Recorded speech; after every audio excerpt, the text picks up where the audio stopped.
I don't know if you've all ever noticed that there's a tradition at the Commission that almost every meeting we are greeted by this beautiful blue round tin that's called David's Cookies. That David Matthews, could you stand so I can embarrass you for a moment? David Maxwell home bakes these chocolate chip cookies for us every month. If you go by his house, there isn't a pothole on his street. The lights are signal timed throughout his neighborhood. He has high-speed rail for a mile in each direction of his house. Thank you again. My cholesterol is up, but so is my attitude. With that, we have much to cover this afternoon. Hope you enjoyed your lunch break. We are moving on now to Stephen Keck, because we hang on every word of the budget and allocation capacity update. By the way, Stephen Keck has never looked this good in his life. Are you sure that you should be coming up? Maybe Daryl Johnson should be coming back to cover this. Please, if you wouldn't mind introducing yourself. Sure. My name is Athena, and I work in Caltrans Budget Shop, and I'll be making the presentation for the budget and allocation capacity. And that's a boring page. Does this thing work? So where do I point it to make it click? Try the other side. I tried both. There we go. All right, well, I'll just keep pushing buttons until they switch. Okay. This is the same page we show just about every single meeting, and this is the current year's allocation capacity and a report on the votes through January 31st, which was our last meeting. And as you can see, through January, we voted $1.4 billion of the total $3.5 billion worth of capacity. If we approve the program of projects, for this meeting, we will be up to approximately $1.7 billion, or about half of the capacity that's available for this year.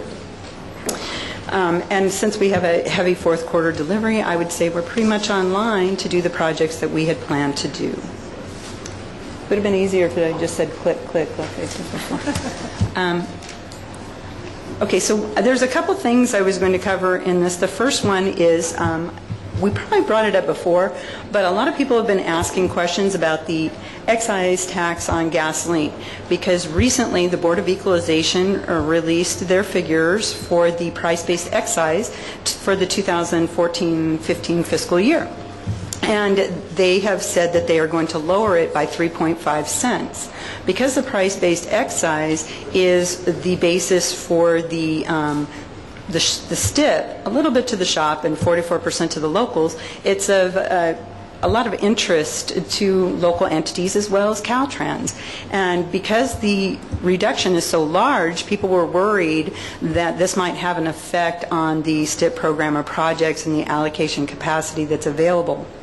However, I'm here to reassure everybody that as part of the assumptions, when we put together the STIP fund estimate that we released in August, we had already expected that there would be a lowering of the price-based excise, and so we took that into account, so there should be no effect on the STIP capacity. Did you do that? Smarty pants. Okay. So, similarly, normally we give a cash forecast, and it's part of our quarterly report that we hand out, and we present it usually at the first meeting of any particular fiscal year, and it's the State Highway Account Cash Forecast. We normally do a 2-year or 24-month cash forecast. However, in the current year, we did a 36-month cash forecast, and that was meant to highlight the fact that because of that 3.5 cent, the 21.5, which was so high in the current fiscal year, that even though we're delivering projects, it would take time for the cash to spend on those projects. Therefore, we have a high, like a spike, a high cash balance that takes time to spend down. This has an additional line which is intended to show that not only do we have a high cash balance due to the 3.5 cents, if we in fact do realize the early loan repayment that has been requested as a BCP that's in the legislature right now, that we will have an even higher SHA cash balance that will persist through the forecast period. Because even though we deliver projects, it takes time to cash flow them out the door. Click. Sorry. And that leads into the reason why I wanted to talk about that first is because there's been also a lot of questions about the federal trust fund. The Federal Highways, FHWA, has been saying that the federal trust fund is running out of money. And earlier, it says no change, however, there has been a slight change just this week. They had projected that the federal trust fund would go insolvent in August. They've actually moved that date back into July now. They moved it back 2 weeks. And so the question arises, how's that going to affect the department and the projects that we're doing? Because typically, when we do a project, if there's federal funding on it, we advance state dollars and then we're reimbursed by the federal trust fund. Well, if the question had been asked a year ago, we would have had a different answer probably, but because of the high cash balance that we are experiencing right now, as long as they're paying us, I mean, if they were to say, we don't have any money and we're never going to pay you again, we would have a problem. But I do not believe that's their plan. They may pay us twice a month or once a month, or they might even pay us proportionally. Let's say that they receive $100 million worth of bills and there's only $90 million in the federal trust fund. They may give us 90% rather than the whole $100 million that we bill. And in that scenario, we should have enough short-term cash balance for that to be okay in the next during the forecast period for the next 2 years. Now, if they were to stop paying us altogether, sure, it would be a problem, but we should be fine for approximately 2 months before we had problems with insolvency. In addition, I think these were already covered. The Tiger grants were released. The interesting part about the Tiger grants is $35 million of the $600 million of the current Tiger grants are for planning grants, which I believe is something that's new. And we already talked about the president's proposed budget, the $302 billion, and the only additional thing I had on that was that it's interesting in that $150 billion of that proposal is for one-time money rather than ongoing money, which could be problematic in the long term. And that's pretty much my entire presentation, unless there are questions. Athena, I think there will be, so thank you for the presentation. Commissioner Gometti? Thank you, Mr. Chairman. Athena, I'm a little slow, so tell me how we lost $500 million. If you could go back to the slide on the... We didn't lose. That's you're talking about the cash forecast? You go back to the excise tax. Oops. I'm messing you up. The State Board of Equalization approved a decrease in excise. So, okay, Board of Equalization, there's two kinds of tax. We have our base excise tax, which is set at 18 cents, and it hasn't changed in over 20 years. Well, as part of the Prop 22 and the subsequent AB 105, we have what we have is the price-based excise. And so every year, in order to maintain revenue neutrality, the Board of Equalization sets the next year's excise rate. And for the current year, they set the rate at 20.5 cents without looking. So, or is it 21.5? 21.5. Okay, so they set it at 21.5. Sorry, no math here right now. So they set it at 21.5 cents for the current year.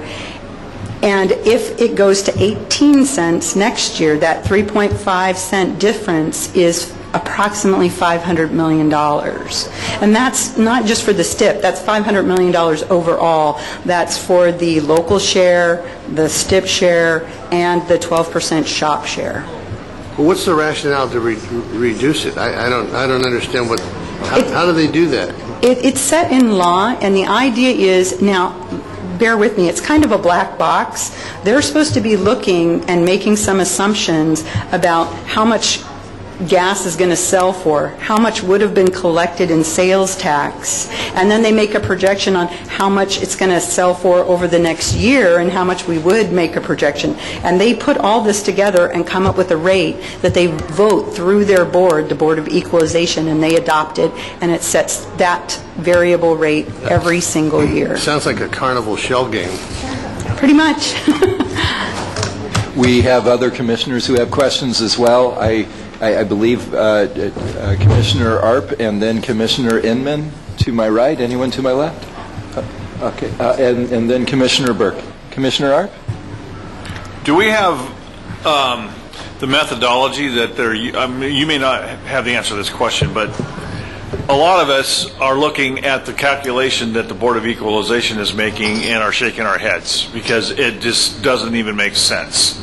I mean, anyone who is buying gasoline knows that the price of gasoline is not going down, and yet they've somehow come up with a reduction that exactly matches the increase last year that they just so much hated to put in place. And so I just really wonder if there's a way for us to request the methodology, how they come up with this. I mean, you know, what is it, and what's the proper process for getting that information? Honestly, we can make the request. However, we've had these conversations with the administration, and truly, this is a black box. We do not know how they make their calculations. So, Department of Finance and the department independently try to use some reasonable assumptions and make our own projections independent of them, but we do not know what goes into their numbers. Well, I mean, so we're saying that we have a public agency that doesn't have any transparency to it? Yes, sir. Pardon me? We're not saying. I'm asking it.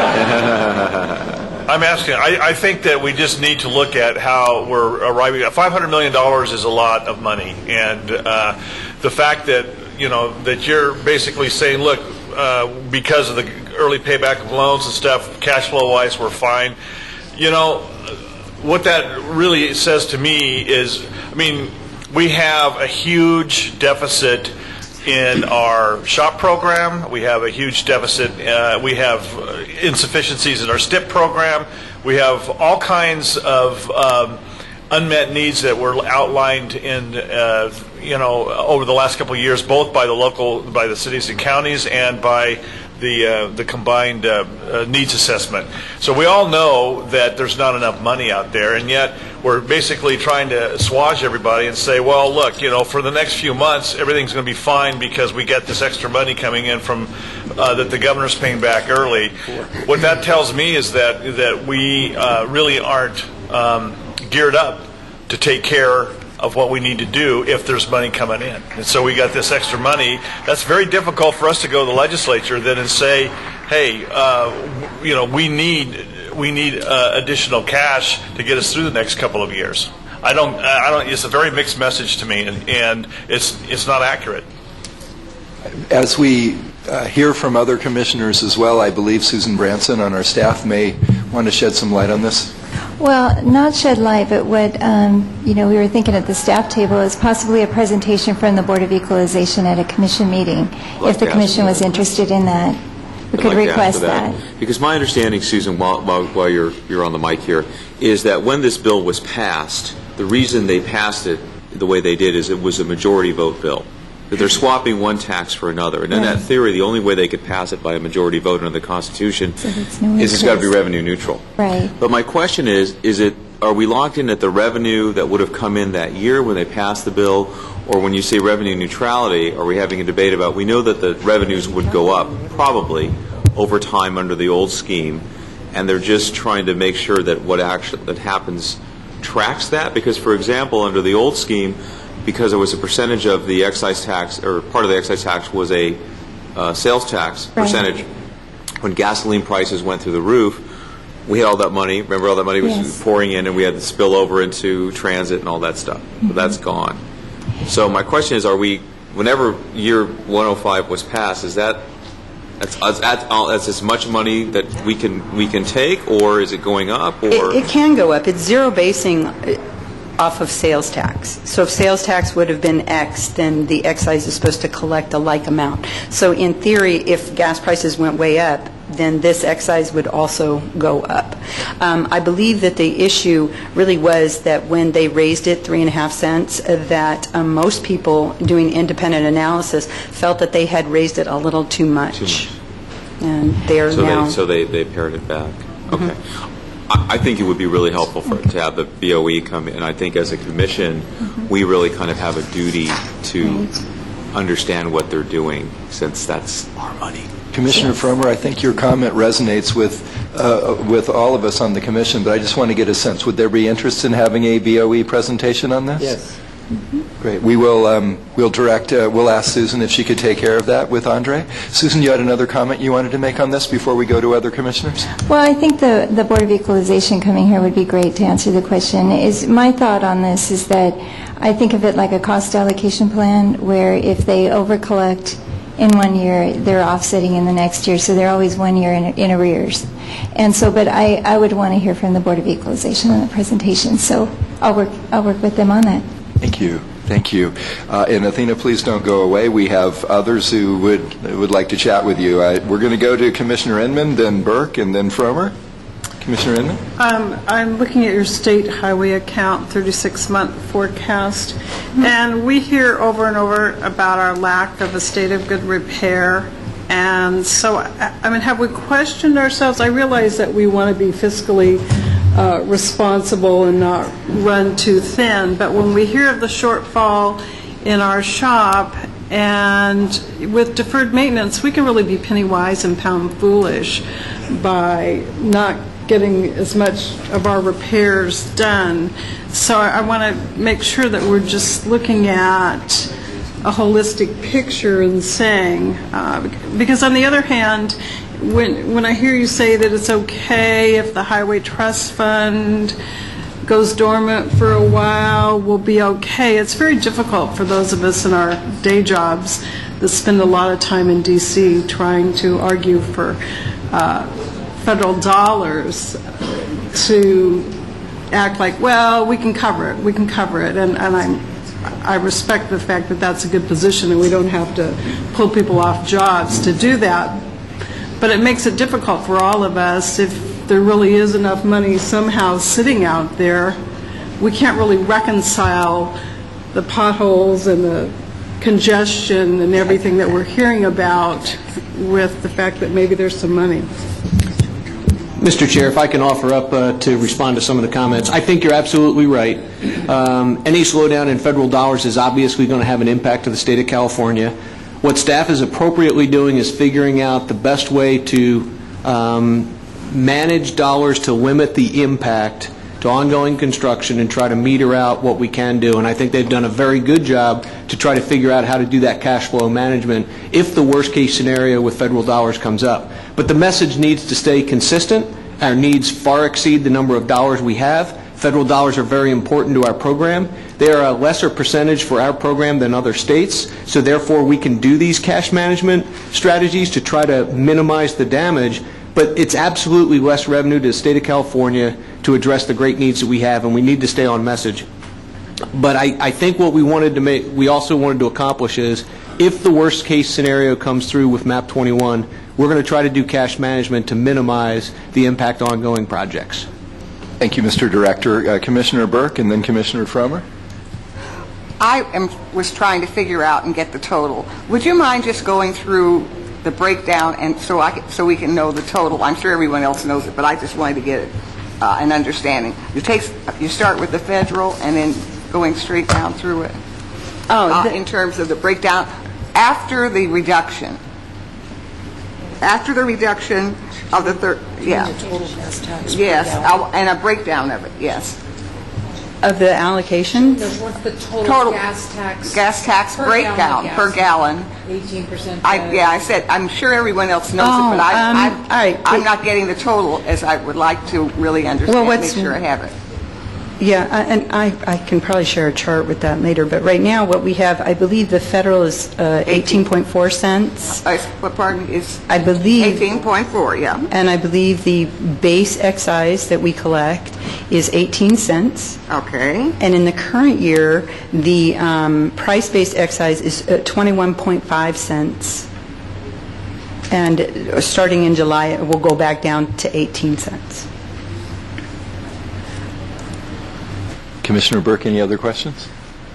I thought the total was more than that. There is a sales tax that is local. Is on top of that because you get the 68 cents somehow. Okay. Of 12. Okay. All right. Okay. Now I have it. Okay. All right. Thank you. Anything else, Commissioner Burke? No, that was it. I just Great. wanted to get the total. Excellent. Thank you, Commissioner Burke. Commissioner Frommer? You're set. Any other commissioners have comments? Yes, Commissioner Gometti. Thank you, Mr. Chairman.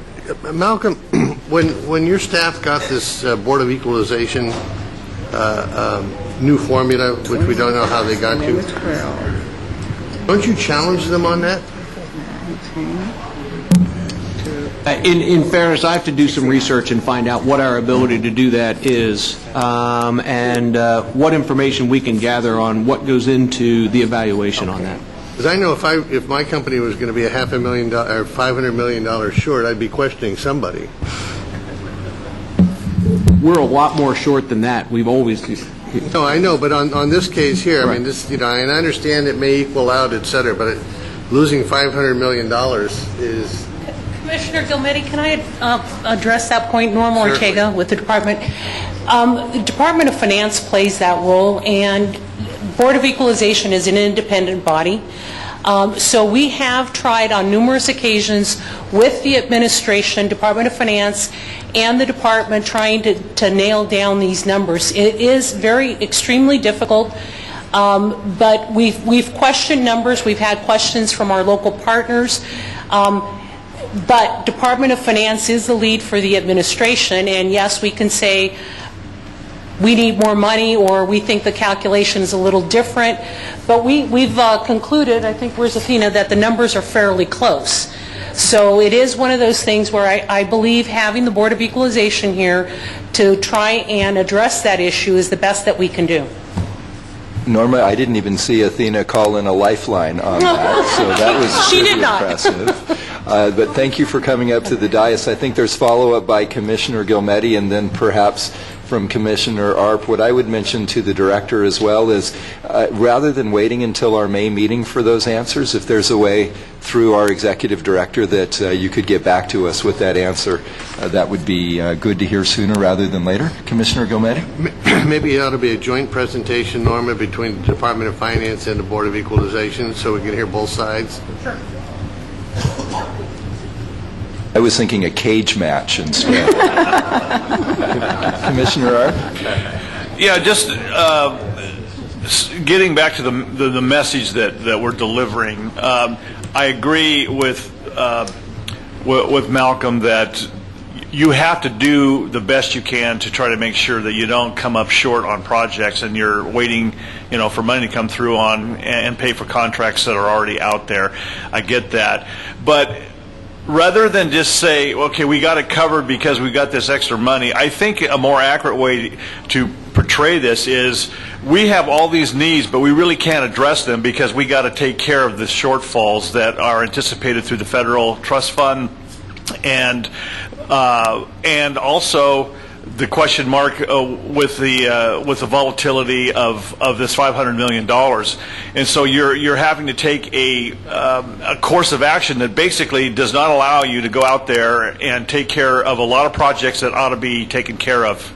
If we had, if we didn't have to worry about those things, we're trying to address these projects, and we can't address them because we don't have the money. We have to use the money that's out, the little bit of margin that you have, to try to take care of the shortfall. And otherwise, it really undermines our ability to sit down with legislators. Don't get the labyrinthine way that we fund transportation. I've had those conversations till I'm blue in the face. We have to be able to show them in very simple terms, why we're in the place that we are in and why we need the money. And then if they hear from Caltrans that, we think we've got it covered here because we've got this kind of windfall from the governor's early repayments, it really sends an inaccurate message about what that money is really for. And Commissioner... A quick comment on that. Yes, Norma, please. Certainly, there's an opportunity for the commission to say, we're not going to allocate, because we don't know if, what the future federal funds are going to be. So that is a choice that you could make. On the other hand, we are sitting on a little bit of money because we're trying to catch up in the delivery of projects. And so if you can help us craft the right message, that would be certainly appreciated. There was a time when the commission had to stop allocating. Maybe Commissioner Gilmetti was the only one that was around at the time. But there was a time when we had to stop doing allocations, and that's a possibility. We don't spend very much money at the beginning of a project. You know, it's a very small amount in the first year. So do we collectively say we're going to stop for a while until we find out what's going on the federal front? Or if we have a little bit of cash and we know the bill's not going to come due for a bit, do we continue doing what we're doing? You know, we don't always control when the funds come to us, and we're trying to deliver on that as quickly as possible. But it is a dilemma. You either have feast or famine. It's a difficult situation. Commissioner Arp, did you want to respond again? No, Norma's always smarter than I am, so I'm not going to. Norma, thank you for coming forward. And I have a presentation tomorrow. Could you stand behind me and just jump in as I need you? Good. By the way, Commissioner Arp, your comments about talking to legislators till you're blue in the face, I've seen you do that. He looks like a Smurf. It's really amazing. When that happens, Director, you wanted to make a comment? Just to comment on Commissioner Arp's presentation, I agree, well stated, and we will make sure our talking points are appropriate going forward as far as doing cash management, but as well as maintaining and capturing the needs that we have and not meeting those. So we have two requests from the Commission as we wrap up this item. Susan Branson is going to touch base with the Board of Equalization, perhaps even the Department of Finance, about coming and presenting to us at our next meeting. And between meetings, our Director is going to try to get to the bottom of this, communicate that to our Executive Director, Andre Boutros, so that that information can be disseminated to the Commission. Did we capture everything that we wanted requested, colleagues? Terrific. Athena, thank you. Did you have anything else you wanted to add? Oh, no. Isn't she glad Stephen is not here today? He'll be at the next meeting. I have a feeling he will never miss another meeting. Yes. Thank you, Athena. Very well done. We are moving on to item number 16, state and federal legislative matters, which I believe Carrie Purvahidi is going to provide today. Thank you. Commissioners, agenda item 16 is an action item. We did issue a pink on this particular item. February 21st was the last day for the bills to be introduced in 2014. 57 bills were identified in the attachment A. Met the criteria approved by the Commission and are currently being monitored by the staff. There are 3 items related to budget issues I would like to highlight. First, Assembly Bill 2651, my glasses are not helping, introduced by Assemblymember Linder, proposes the redirection of vehicle weight fees back to the state highway account from the general fund. Second, a contingency of Assembly Democrats led by Assemblymember Perea is proposing a one-time infusion of $500 million for transportation infrastructure projects. And finally, the Assembly Republican Caucus proposal intends to provide billions of dollars directed to transportation infrastructure. Highlights of the caucus's proposal include the repaying of transportation loans, restoring the original intent of Proposition 42, repurposing the high-speed rail bonds, redirecting transportation taxes to transportation infrastructure, and restoring the use of vehicle weight fees to the highway transportation programs. It is staff's understanding that details of the Republican caucus proposal will be forthcoming and further refined through legislative process. Staff will monitor and bring forward at future meetings bills that are introduced in response to the proposal for the Commission's consideration. Pending any comment today by the Commissioners, staff recommends the Commission accept the staff report and provide direction to staff on any legislation of interest. Regarding AB 2651, staff recommends the Commission direct staff to transmit a letter included in your board book as a pink item to the Assemblymember Linder in support of AB 2651 for the redirection of vehicle weight fees from the general fund back to state highway account. Regarding the Assembly Democrats proposal, Staff recommends that the Commission direct staff to transmit the letter included in your board book, the pink item again, to Assemblymember Perea in support of the $500 million one-time infusion of transportation funding in the 14-15 budget. And finally, regarding the Assembly Republican Caucus's proposal, staff recommends the Commission direct staff to transmit a letter included in the board book, a pink memo, to Assemblymember Conway supporting early repayment of $2.5 billion in transportation loans and the redirection of vehicle weight fees to the state highway account in the 14-15 budget. Carrie, thank you for that report. I think we are going to have comments and questions from commissioners. For everyone here, though, when we're talking about issues like the vehicle weight fees, those are positions we have taken in the past. Correct.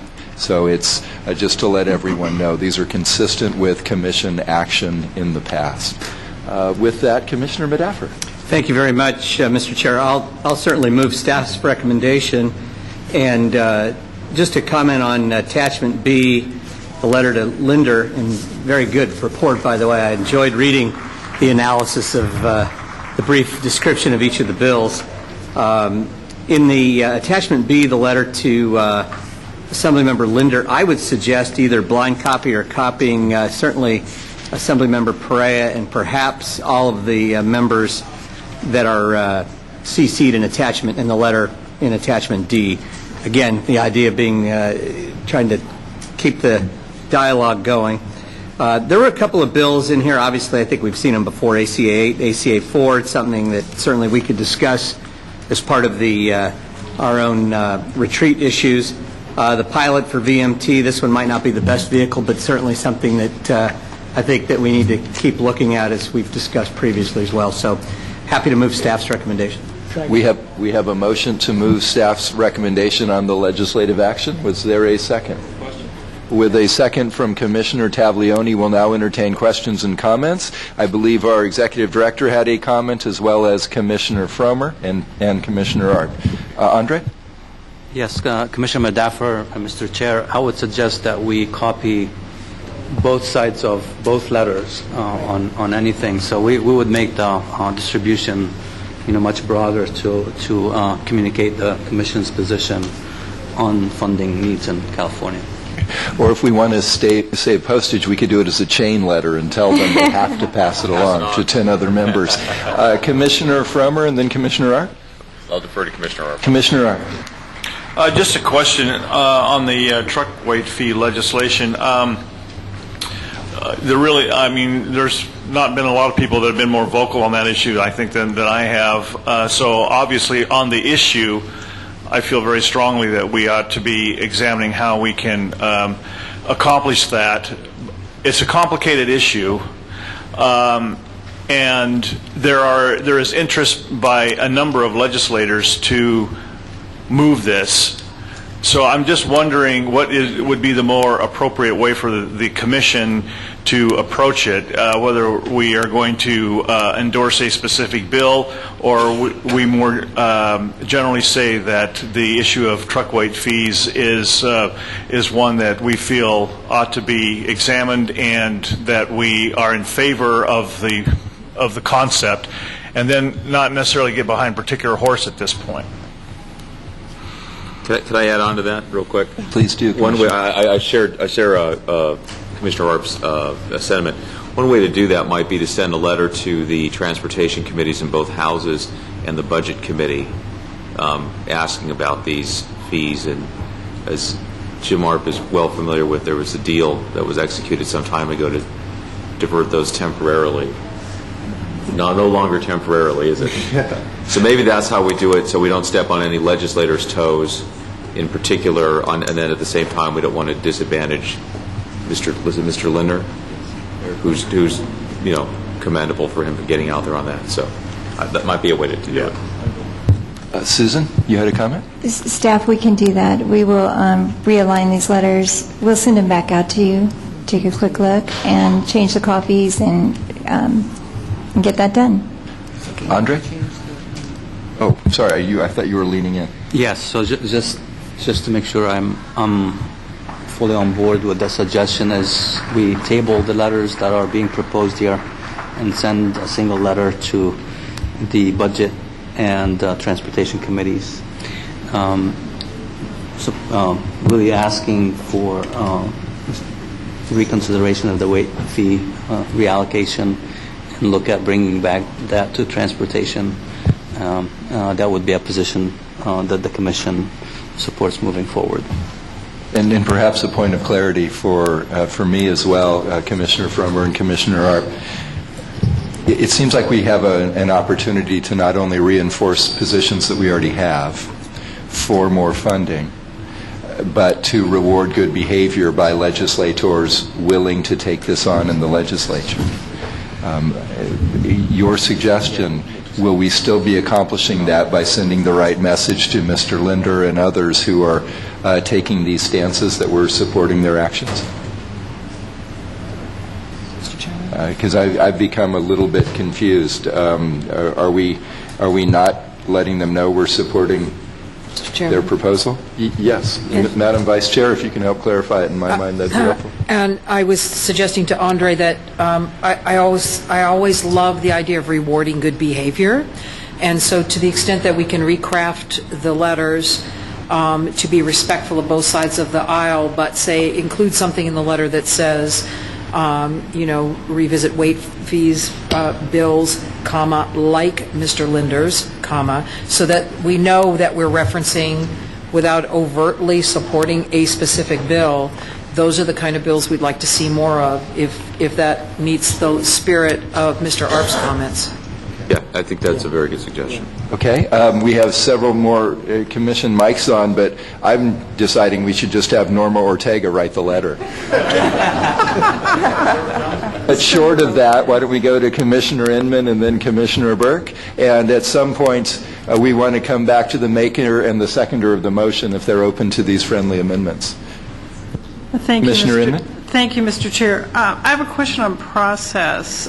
With 57 bills on this list, it seems that transportation is a pretty good topic that's being bantered around on a number, and we don't meet again until May. And so I'm wondering if we have the right process in place so that we can play our designated role of really making a positive contribution in terms of the state.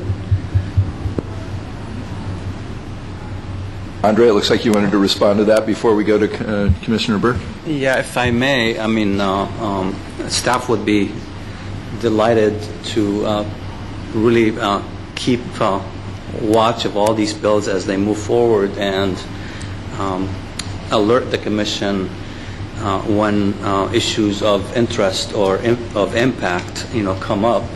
And, if you will agree and maybe charge me with drafting letters for the chair and the vice chair's review that we can send on behalf of the Commission to the authors or appropriate committees that may have a responsibility over that particular topic.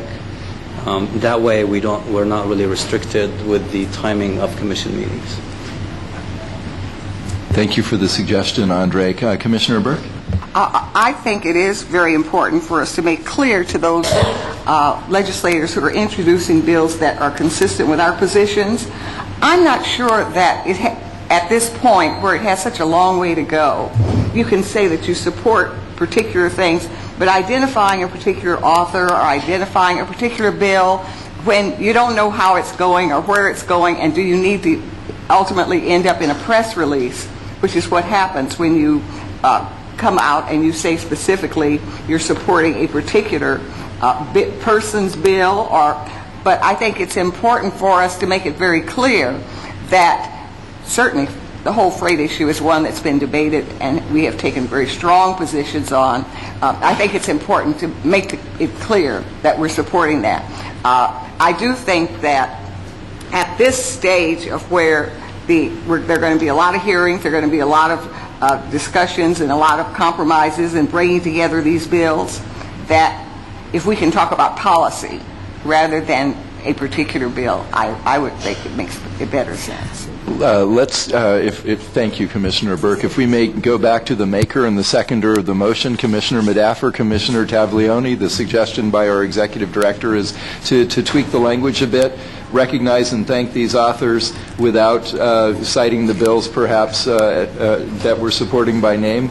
Are you comfortable with those amendments? I'm good. Okay, so the maker and the seconder of the motion are comfortable with that. Do you want to just reshape your motion then, Commissioner Madaffer? Well, just to adopt staff recommendations with the comments noted by the executive director. And is there a second? Motion by Commissioner Madaffer, second by Commissioner Taglioni. Any further discussion? All those in favor, please say aye. Opposed? Norma, that okay with you? Good. We got the thumbs up from the 12th Commissioner. We're set. That is approved. Let's move on to our next item, California Transportation Infrastructure Priorities. Brian Annis, I believe you're making this report for the Secretary? Correct. Thank you, sir. Thank you.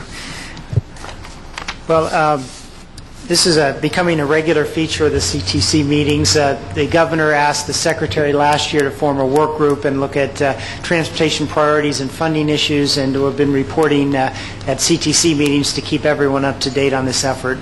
Just after the last CTC meeting in January, the secretary posted on our website an interim vision and recommendation report. I guess let me restate that. A vision and interim recommendation report, and subsequent to that, or nearby that time, we also released an external review of the department by the State Smart Transportation Initiative, which is an academic group out of the University of Wisconsin that also includes former state DOT directors.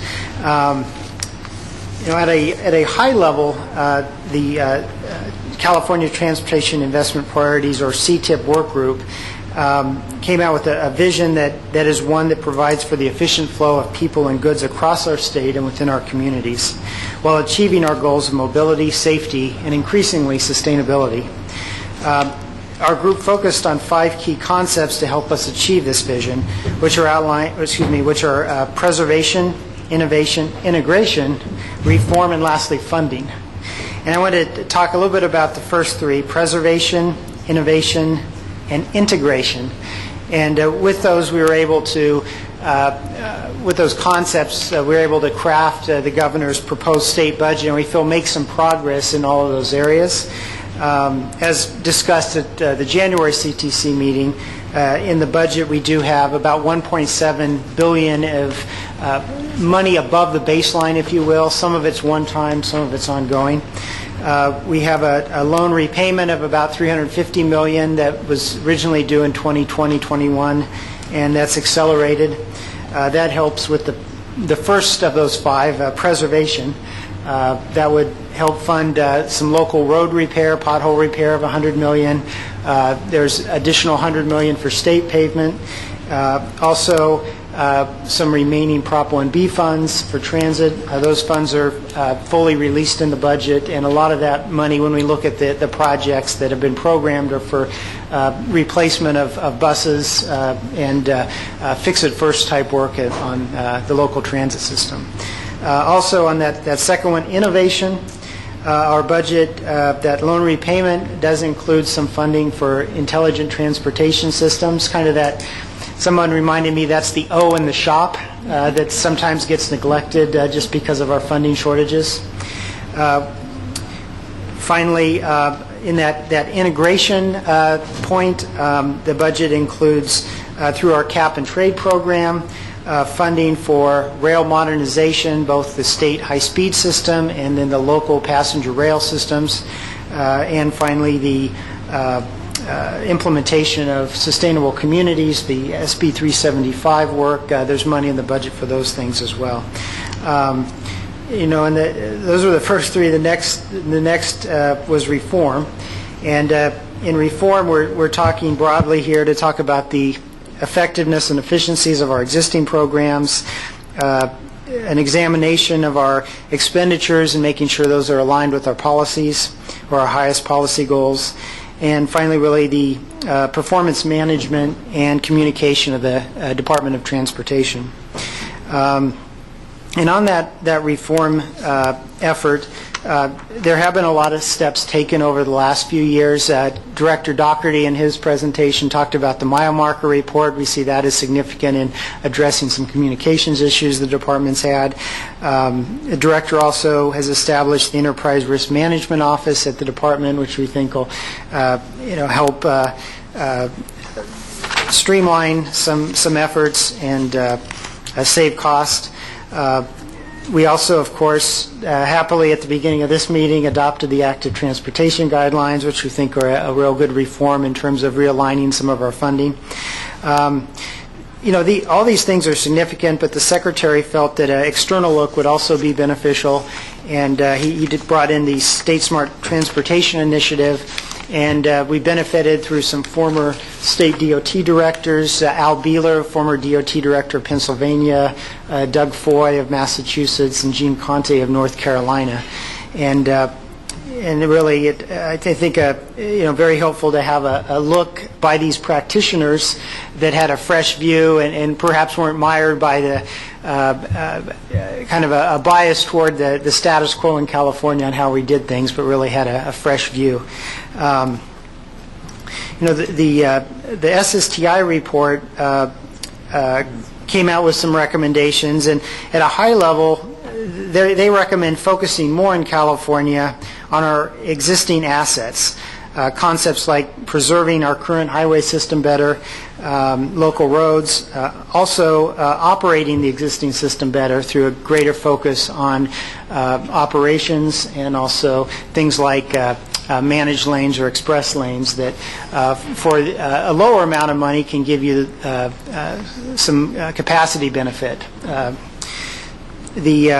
The report also concluded that, among other things, the department can and should be an important player in the state's efforts to achieve its sustainability goals. And one observation that we found interesting was that a lot of the requirements of law in the recent decade or so have really worked around the Department of Transportation.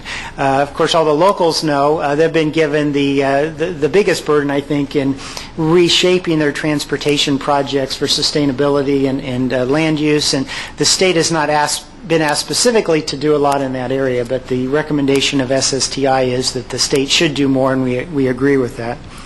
The SSTI report includes many recommendations, too numerous to get into, but I wanted to mention the first four that they recommend we tackle. The first was to take the opportunity to re-examine Caltrans's mission and vision. And Director Doherty, of course, read that new mission and vision at the beginning of the meeting. The second issue they suggested we look at was some of the alternative design standards or newer design standards, such as the National Association of City Transportation Officials, or NACTO. And their suggestion is that some of those design elements are supportive of, in their view, greater bicycle safety, greater ability to do complete streets in urban areas, and some other flexibility that is helpful for those local roads and also those state highways that really operate as local roads in our communities. So that's number two. Third one was they recommended that Caltrans work closely with the Governor's Office of Policy and Research as they implement a bill Senator Steinberg passed last year, SB 743, that suggests modifications to the California Environmental Quality Act in the area of transportation mitigation. Currently, a lot of the mitigation is based on level of service, and so the thought there of Senator Steinberg's bill was that it disadvantages a bit the urban areas in terms of new development, because a lot of those areas start with a LOS level of F, and some of the more suburban areas might start out with an A or a B. And so in that scheme, there's a bit of an incentive for developers perhaps to focus more on the suburban development instead of the infill development. So OPR is working on an alternative. One of what seems most prominent is to, where there is a developer charge, to look at a vehicle miles traveled generation from that development, and that would flip the mechanism. an infill developer that was building near a major transit station would generate less vehicle miles traveled than the suburban developer that would generate more, and the cost would be shifted. So they recommend that Caltrans work closely, and the director is, I think, having monthly meetings with OPR to work through that legislation. That is a requirement of law that by July 1, draft CEQA revisions are presented to the Resources Agency. And the final issue that the report recommended was really to pull together some work groups to start looking at these other 47 recommendations they have. And it's a pretty broad range of recommendations, from performance management to project evaluation to resource alignment in terms of, where's Caltrans staffing perhaps too high, where does it need to be augmented, issues such as that. And so I think in the coming weeks we're working to put together those work groups, and we will include certainly some local government officials, and we always rely on the CTC staff quite a bit too, and we'll ask again for some help from CTC staff as we work through these efforts. And that might conclude that. Again, I'm talking about 5 pillars here: preservation, innovation, integration, reform, and funding. So the last one, funding, which we've spent some time talking about already today. We do hear that reform is fundamental to the funding question. Other states that have raised gas tax or other revenues tell us, you have a much more compelling case to make when you can say that we've made, huge strides in making sure existing funding is spent well and justified, and we can talk about that.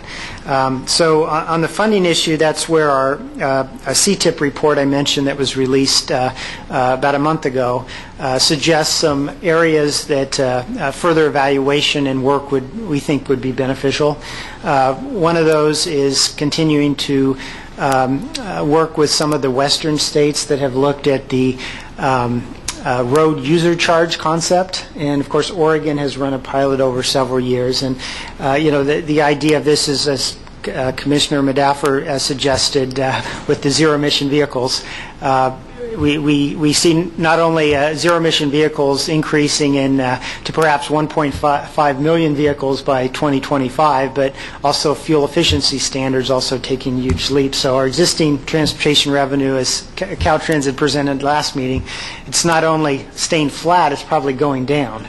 And something like the mileage-based user fee is an alternative mechanism that would stay consistent with your vehicle miles traveled, even if the consumption of gasoline is going down. So we want to keep looking at that. We also want to continue to work with locals on this vote threshold issue with local measures and others. As the Secretary said, that's an issue that's probably broader than transportation. There's also housing interest and other economic development interest associated with voter threshold discussions, but clearly that's something we want to include transportation in that ongoing discussion. And lastly, we have in the revenue issue want to talk about pricing of assets, and I think that's an issue later in the agenda as well, but want to continue that discussion. So if folks haven't seen the CTIP report, certainly it's on our website, and we're happy to work with staff if it hasn't been distributed to the commissioners yet, but happy to answer any questions. Brian, thank you. Questions of the Undersecretary from the Commission? Thank you again. Our next item is item 18, Managed Lanes discussion. Is Steve Takegawa here? Steve. Commissioners, today for the presentation it will be Joe Rouse in place of Steve Takegawa. Great. Playing the role of Steve Takegawa today is Joe Rouse. Thank you, Mr. Chairman and Commissioners. My name is Joe Rouse, as has already been said, and I am the Managed Lanes Manager for Caltrans. Try saying that 3 times fast. It's almost like working for the Department of Redundancy Department. I do have a little anecdote I want to share real quick regarding my title. I don't know if Malcolm remembers this, but when he came up with the idea of having this position, he used the term managed lanes czar. So we've had a little fun with that from time to time. My position was basically developed at Director Doherty's request with the idea of working with the districts and our regional partners on the planning and development of managed lanes on the state highway system. And just to give you a little bit of background on myself, prior to taking this position back this last August, I served for about 6 years as the day-to-day statewide operations manager for HOV lanes. I'm happy to be here to give this presentation. I know there's been a lot of interest in this subject, so I expect we'll probably be getting some feedback from all of you going forward. So let me start out with some definitions for you and for the benefit of the audience. What are managed lanes? Well, they're a subset of freeway lanes that are proactively managed through their eligibility, access control, or pricing, or some combination of those tools so that those lanes can operate at a high level of performance. And here in California, we're using the term managed lanes to include HOV lanes, your traditional carpool or diamond lanes that have been around since the 70s. The hot lane, which is a carpool lane that can be used by folks that generally wouldn't qualify as a carpool, but they're willing to pay to use the lane. And then finally, express toll lanes, which we really don't have those in California at this point, but they're a lane in which everybody can pay to use, and carpoolers may get a discount. And you will, I'm sorry, what happened to that last, I'm sorry. You will sometimes hear hot lanes and express toll lanes referred to colloquially as express lanes in general. So for the rest of this presentation, whenever I talk about or use the term express lanes, I'm either referring to hot or express toll. Now we can move forward. So managed lanes offer several benefits I'd like to run through with you. First, they encourage a modal shift to transit, carpools, or van pools. That was really the idea when the first carpool lanes came online back in the early 70s. They're able to do this because they offer a reliable, uncongested trip for those users. And now, with express lanes, people who are willing to pay a toll have access to that same reliability. Obviously, they offer improved air quality by taking more cars off the road and reducing congestion for other freeway users. They also allow for the greater throughput of people on the freeway in the form of those transit, carpools, or van pools that I mentioned earlier. And express lanes also allow more vehicles into the lane, so it can also increase the overall vehicle throughput on the freeway. There's been a lot of talk today about the word sustainability. And you know, it was also mentioned earlier about how dense this region is, Orange County in particular. Santa Ana was the second or third most dense area, second most dense area in California. That surprised me to hear that. But you know, with that density, it obviously makes it difficult for us to be able to make the improvements that we need to the highway system. We have limited right-of-way. So the type of lanes that we select are very critical. And so managed lanes, they offer a sustainable system management strategy because through the use of those management tools that I referred to earlier, we can preserve capacity both now and in the future. And finally, when we have tolls on a managed lane, so when we have the express lanes, those revenues can be used to pay for the cost of building, operating, or maintaining that facility, and they can provide funding for other transportation improvements either on that freeway corridor or within the region. So I believe most of you are probably familiar with our efforts that have been underway now for about 1.5 years to develop a new statewide policy related to tolling and pricing, particularly in the form of managed lanes, Deputy Directive 43R1. And our first draft of this policy was developed and circulated both within Caltrans and outside of Caltrans to our regional partners this past spring. It basically outlines expectations for Caltrans and our regional partners, particularly when it comes to the use of tolling on managed lanes. And there were also some things that were kind of new. First, we noted that Caltrans would be interested in possibly implementing pricing ourselves on the managed lanes on the state highway system. And then we also introduced the idea of possibly sharing revenue on facilities that are operated by our regional partners on the state highway system.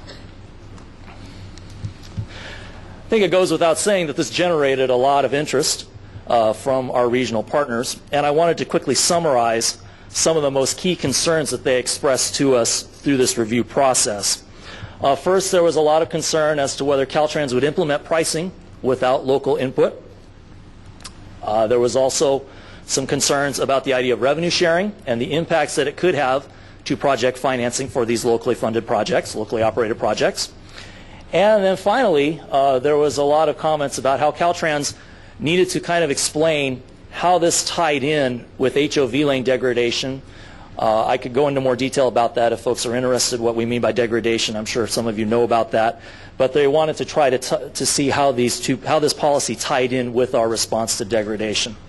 And the department has taken steps to respond to these comments. Director Doherty has gone around and had several meetings. I'll give some more detail on that later. But in the course of these conversations that we've had with our regional partners, we've come up with some guiding principles that we've been sharing, and I want to share those with you. First one is the department sees managed lanes as first and foremost a way to improve throughput in the corridor, both in the form of people and vehicles. Secondly, developing and operating managed lanes is a collaborative effort. You know, I do want to say that we appreciate the local role that, the role that our local agency partners have played in getting so many of these facilities built and in operation. Many of these projects were funded through the local sales tax measures from the self-help counties. So we do appreciate that. And our intent, even though the department does reserve the right to operate these facilities as priced facilities, we don't want to do this in a vacuum. There is a full intent to partner with our regional partners in the development of these facilities and in making any changes to how they operate. We want the entire freeway, not just the managed lanes, to operate efficiently. So when we implement managed lanes or we change their operation in some way, we want to make sure that the performance and the safety of the rest of the freeway is not adversely impacted. So a case in point, if we were to raise occupancy on an HOV lane, we'd want to consider what are the impacts of that change to the rest of the freeway. Suppose we were to open up an HOV lane to toll payers, convert it from an HOV lane to a hot lane. Well, how does that additional traffic that's going to be entering and exiting the facility, how is that going to affect the freeway performance, the performance of the rest of the freeway and the safety of the rest of the freeway? And what strategies can we implement to address those impacts? So that's what we mean by that third bullet there. Now let's talk a little bit about toll revenue. We realize that first and foremost, the revenues that are generated off of an express lane must go first to the financing, operating, and maintaining of that facility. That is very clearly spelled out in state and federal law. But when we talk about monies after that, we'd like to see those monies reinvested into the corridor, and where that money goes is really going to be determined on a corridor-by-corridor basis. And some of the uses for that money could be supporting transit service within that corridor, again, going back to the idea of increasing person movement on these corridors. It could be used to fund other transportation improvements on the freeway. For instance, in Riverside County on Interstate 15, the tolls that they will be introducing on the hot lane on I-15 will go primarily to financing that hot lane first and foremost, but anything after that under state law is supposed to go to making other improvements on the I-15 corridor. And then finally, speaking for ourselves as a department, we would like to negotiate, if at all possible, with our regional partners to see if perhaps we could use some of that excess revenue to help augment. I want to use the term augment, not replace, existing state resources that are used to fund the maintenance and operation on the rest of the general purpose lanes on that freeway. So where are we now? Well, I mentioned a few minutes ago that Director Doherty has had several meetings with our regional partners, and that's happened over the last couple of months. We've had meetings with folks at Sandag, just about everybody in the Skag region, several agencies in the Central Valley, and most of the folks in the San Francisco Bay Area. And again, we appreciate the opportunity to be able to share these principles with these folks and to be able to get their feedback on the policy in a little more greater detail. So all of the input and the comments that we have received up to this point, what's going on here? There we go, thank you.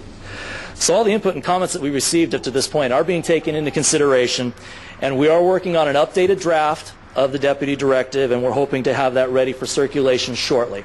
It will be circulated again to our regional agency partners for them to see. And this updated draft is going to lay out those principles that I just described, and it'll better clarify some of the expectations. There was some concern that that earlier version that was circulated this past May, it was a little bit prescriptive, so we're dialing that back a little bit and trying to address that issue. Finally, I want to bring to the attention of the Commission a couple other things that we are working on. First is an update to the Caltrans HOV guidelines. The current document is about 10 years old, and I think as we've all seen and heard a lot today, there's a lot of things that have happened since then, and so we need to address those changes, so we are in the process of getting that document updated. And then finally, we are going to start work on a managed lanes master plan. And I like to describe this effort as a blueprint for the managed lanes networks around the state. And it will incorporate a lot of the regional planning efforts that have taken place already. It's going to identify gaps in the system, and it will try to identify some other desired improvements. And we will also be looking at some of the challenges that are associated with the development and implementation of managed lanes, particularly some of the questions related to when do we raise occupancy and consistency in operations and ensuring intra-regional and interregional connectivity. So that concludes my presentation. I'd be happy to hear any feedback. Thank you. Excellent. Thank you for the presentation. I see several lights on, starting with Commissioner Madaffer, then Commissioner Gilmetti, and Commissioner Art. Thank you very much, Mr. Chair, and thank you for that report. You know, as Commissioner Arp has talked about, and a lot of us talk about, funding is slim in a lot of these areas, and clearly managed lanes ends up filling a void in a lot of areas. And the point that I wanted to make after reading this in the agenda the other day was that, and I presume you know this, but as you're talking about putting out this consultant to develop this statewide plan, my concern is not one size fits all. You know, even though we're one state, and I understand signage standardization and those types of things are important, and I get that. So when you're in San Francisco and you're used to that, you come down to San Diego or you're in Orange County, you're not going to have like you're in a different country. I get that. But at the same time, I want to make sure that through this consultant action, yeah, you need a passport when you come to San Diego. I just want to make sure that there's an understanding, the difference obviously between the self-help counties and the non-self-help counties. The fact that in San Diego, for example, you mentioned how some funding goes to certain things. I-15 managed lanes helps fund our transit operations for the BRT, the Bus Rapid Transit System. And so I just want to make sure that whether it's maintenance, lane pricing, there's an understanding as this goes out that all lanes are different. Managing congestion with pricing is something that we started in San Diego probably a decade ago, and I just want to make sure that that's inherent, and have you acknowledge that, please, to the Commission. Yes, absolutely. You will get no disagreement from me on that. I would like to just go back and point out that one of the things that we're doing, particularly in revising our deputy directive, is we're moving away from a prescriptive approach that we had in our earlier drafts, and we are indicating that these things will be looked at on a corridor-by-corridor basis. We realize that the revenues that may be generated on one corridor, the local agency partner may want it to go to one particular thing, may be different for another agency. And so we are going to look at that on a corridor-by-corridor basis. Thank you very much. Mr. Chair, if I can add on to that answer, flexibility is absolutely necessary for the policy that we have because every arrangement is a little bit different. And the plans, as far as the plans, I would see those plans being so flexibility in the policy is absolutely necessary. As far as the managed lanes plans, we would see that as a collaborative effort with each individual region such that we develop regional plans and then we would have an inventory statewide is how we looked at that. Thank you. Commissioner Gilmetti? Yeah, I may approach this a little differently, Malcolm, but you know, we have standards in the state. We have lane standards, widths, et cetera, that are common. And there's just a terrible lack of consistency on managed lanes. What we have in Northern California is different than Southern California, which is different than San Diego, et cetera. It's very, very confusing. And I mean, you guys should be controlling that with the district, but the district seem to be doing whatever they want, along with the local assistance that they're getting from the regions. in hours of operation is another bugaboo that I have. We have the same hours of operation in a non-commute direction. There just doesn't seem to be a thorough thought process on how we handle all of that stuff. Well, I think there's a couple of things in there. Is the whole purpose of wanting to start revising our policy on managed lanes was such that there was a clear understanding throughout the state in my organization as to what our starting point on how to evaluate these were, as well as an understanding with the local partners as our approach. We do want to have flexibility after we get that somewhat continuity. We want to make sure that there's flexibility on individual financial arrangements, because every finance package will be a little bit different. Now, what you did talk about was continuity with just HOV lanes in general as opposed to HOV lanes. And going back in history, there was a Northern California model and a Southern California model, and we are trying to coalesce consistency through regions and then potentially consistency statewide as well. But that was the original intent behind having this policy. Was it seems that we start from scratch every time this issue comes up, and it should not be that way. We should have a consistent starting point, but it will be important to have some flexibility. Well, are we going to have a consistent design standard for managed lanes? I would say as a starting point with room to accommodate flexibility in individual areas, because that will be necessary. It's different if it's new construction versus modifying what you're doing in a very congested bay area. So we will have a consistent approach to design standards at the outset, but we've got to have room for flexibility. So my follow-up question on revenue, which we touched on, we've just approved a different kind of situation for MTC in Northern California to handle their own. They're going to take in their own revenue, as I understand it, for the hot lanes that they're developing. I don't know how that doesn't seem to fit into what you guys are describing here when you have one individual doing whatever they want. Well, when it comes to revenue generation, there's going to be a high-level policy, and then there'll be individual cooperative agreements. Today, we've been passive and approved proposals as they came to us, as well as come to the CTC. I think that that's the advantage of having an overall regional plan in each area on how we're going to go forward with implementing these and what the revenue is going to be contributing to. Right now, we're doing on an individual project-by-project basis. So who's going to control the revenue? In other words, where's that excess revenue going to go? Does that come back to the commission for the commission to determine where that revenue should be spent? It does not today. It's facilitated through cooperative agreements, and it's reinvested in the transportation corridor. Only the excess revenue. The first calling was as described, paying back the initial capital. I understand that part. But today, as we approve them, we're entering into cooperative agreements as to how that excess revenue will be utilized. Today, we have been passive as a state in how we approve those and how we instigate those, but we're negotiating those on an individual basis with each of the local partners. Commissioner Gilmetti, I think to answer your question, under current statute, regional transportation agencies are the ones that are applying to the commission to operate these facilities and by extension are controlling the revenues. Now, as Director Doherty said, we do enter into agreements with those agencies regarding where the department may be able to get a share of those revenues, but right now, primarily, it is the regional agencies that are applying and controlling those revenues. And again, I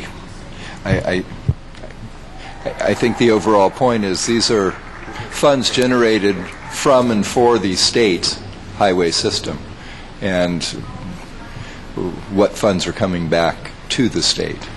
But local funds are being used to build them. In some cases, yes. But I think Commissioner Gilmetti's point is that a lot of these were built long ago, and yet the funds generated are not coming back to the state for the choice of use. Commissioner Arp and then Commissioner Inman. First quick point, whatever they're handing out next door, I want some of it. It's okay. Second point on Commissioner Gilmetti's point about standardization, I do sympathize with what he's saying, because when I am down here, some of the managed lanes scare me. I I'm afraid they're like the Hotel California. I'm afraid I'm going to get on one anytime I want, but I can never leave because I don't know. I just don't know how they work down here. They're separate. They got different walls and everything, so I can kind of get it. Maybe I just need a little refresher course in Southern California freeways or something, but I get it. I haven't seen any money in today's discussion, so I'm just wondering if there is a report or what would be entailed in finding out how much is actually being generated through these various managed lane programs. I think the overall principle that you got to handle first priority goes to financing and managing that particular corridor makes total sense, but I am curious. How much money are we talking about, and is there a way to kind of consolidate this into some kind of a spreadsheet so we can have something to look at? Because we're talking a lot about concepts, but I don't see any numbers. Again, because the local agencies operate these facilities and control the revenues, I would defer to them as to exactly how much revenue is being generated. I don't think Darrell Johnson is here anymore, but did he mention some numbers of the amount of revenue they were generating on that facility? I don't seem to recall him saying that on his presentation, but they would have that information at the local level. We can try to gather that from the local partners and summarize it from statewide for what's available for you. But we do have to go to the local agencies and get it. We can try to gather that information if you'd like. I think it's just a matter of being able to have an intelligent discussion where it's not like we're going to go out and grab it. You guys have already made your agreements, but I think that it would be good to see. I've always thought that somewhere along the line, one good reason that you do these managed lanes is to generate income to finish the gaps in the system. But I don't really see that. I haven't seen that anywhere in any of the discussion as a priority. And maybe it's not workable, but it would probably start with figuring out how much money is being generated over and above what is needed to take care of that system. The scope of work of this master plan that we're putting together will incorporate a high-level financial analysis that may give us some idea of the revenue potential. Okay. Just going to do a quick time check before asking Vice Chair Dunn and then Commissioner Inman to speak. We have an item that it needs to be time sensitive because of someone's travel schedule who's a guest today at the Commission. So in 6 minutes, we're going to wind this up to make sure we allow adequate time on the Gerald Desmond Bridge. With that, let's go to Vice Chair Dunn and then Commissioner Inman. Thank you very much. It's between 8 and 12 million for the 91. Million or billion? Million per year, I think. Per year. And Kia's here too. Kia's over here if you want to answer specific questions on the 91. Thanks, Joe, for your presentation. I wanted to kind of follow up on. It's funny because Commissioner Arp was right in my wheelhouse. I'd like to focus on the user for managed lanes and specifically the customer. I love the talk that you're working with regional agencies and that you don't keep this close to the vest, but that you build a consensus plan that works. Local control, regional coordination, statewide coordination. But from the user customer perspective, especially when tourism is such a major driver of the California economy, someone who's visiting at the Golden Gate Bridge and then comes down into Orange County and is petrified because our systems down here are completely different than Northern California. They have continuous access lanes up there. We have different tolling systems even within the county of Orange.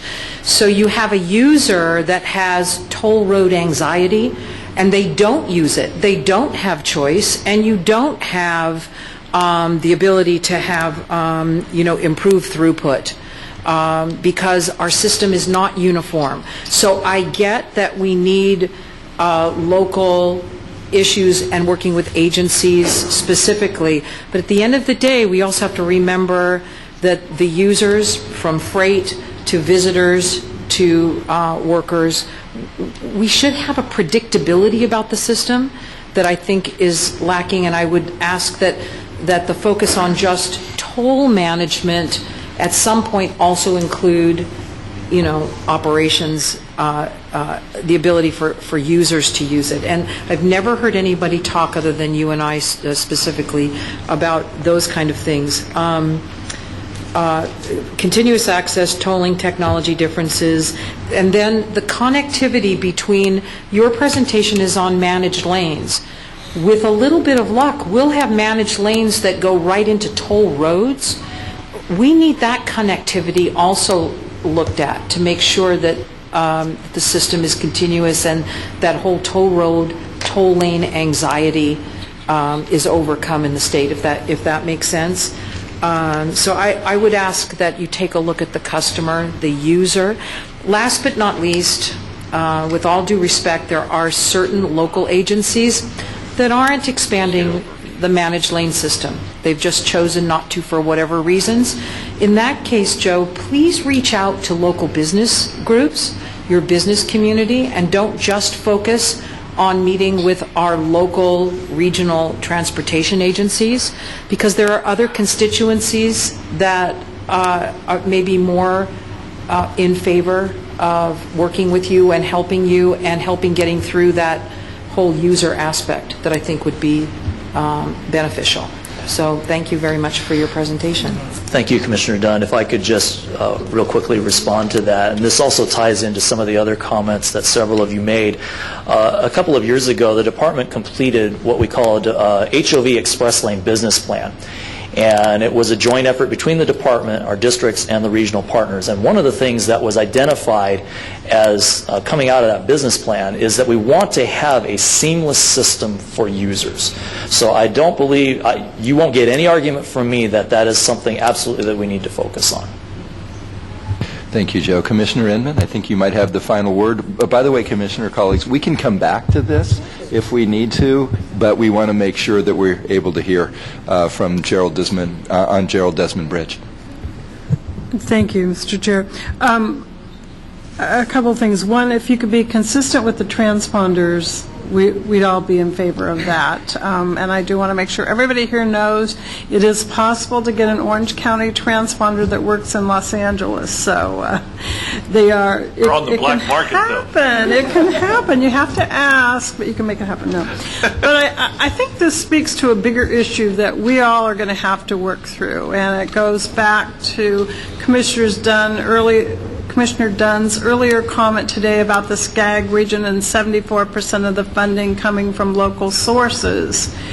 And on the one hand, we're looking at have system of systems that are integrated and that can be efficient and seamless to our users.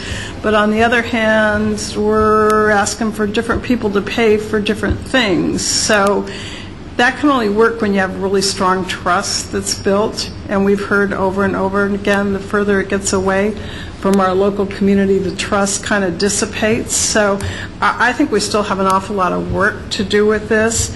And I think also, I don't know if it's happened to many of you, but if you rent a car, you're probably going to pay about $5 a day for the transponder, the right to use the transponder, but your tolls might be $2. So there's an awful lot of transportation-related dollars that aren't ending up in the infrastructure.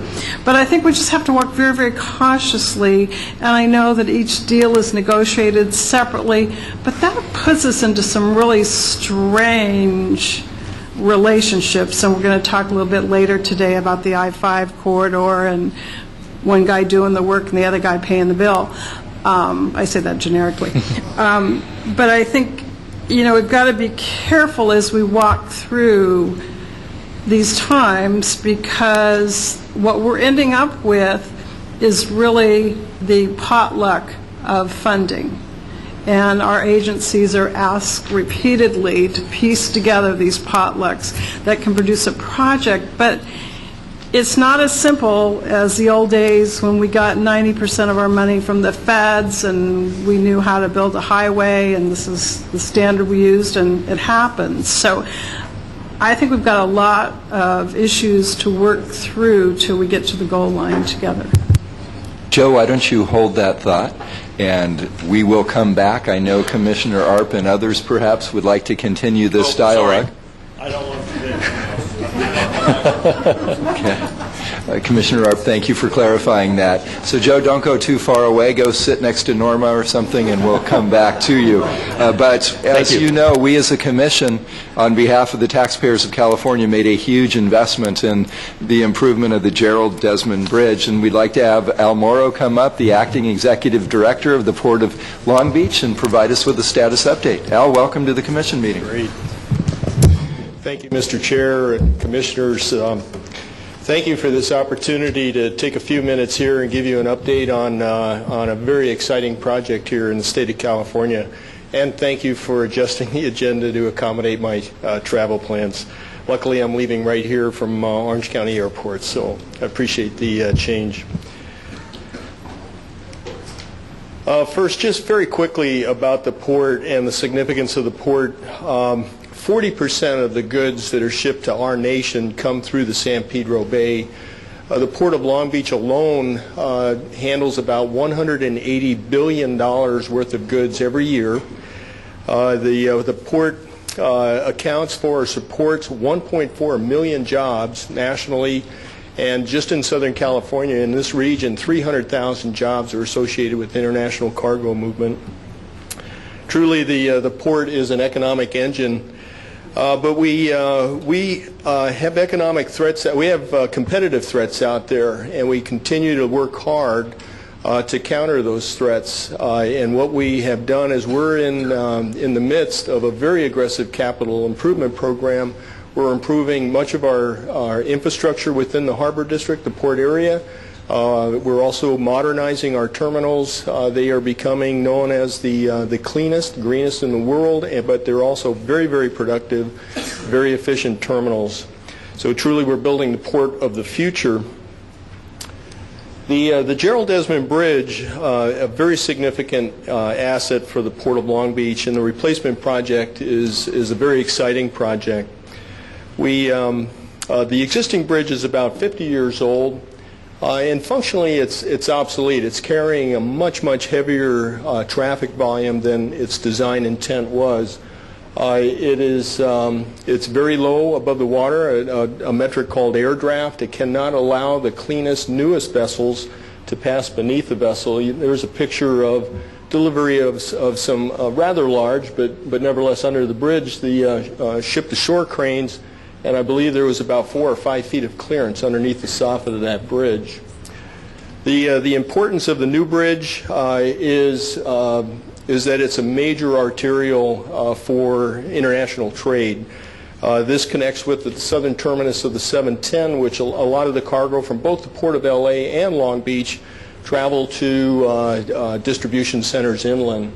15% of the nation's waterborne cargo passes over that bridge. So truly it's a bridge, a project of national significance.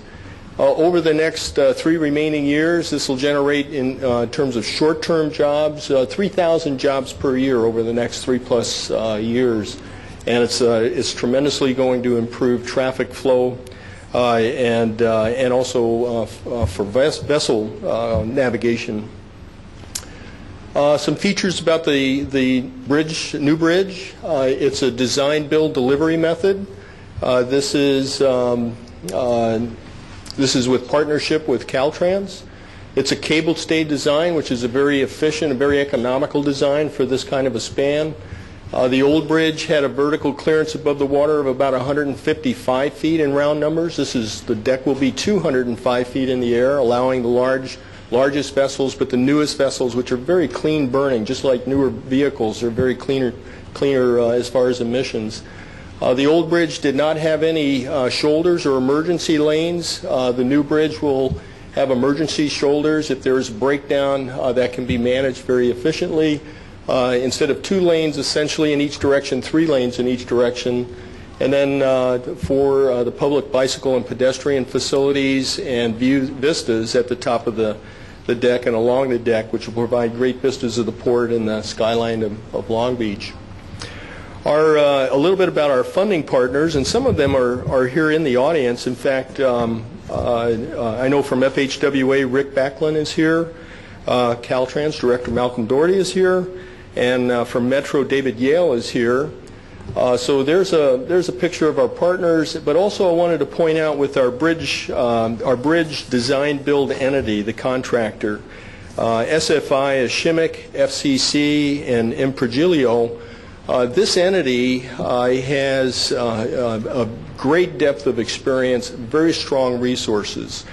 They have experience building bridges all over the world.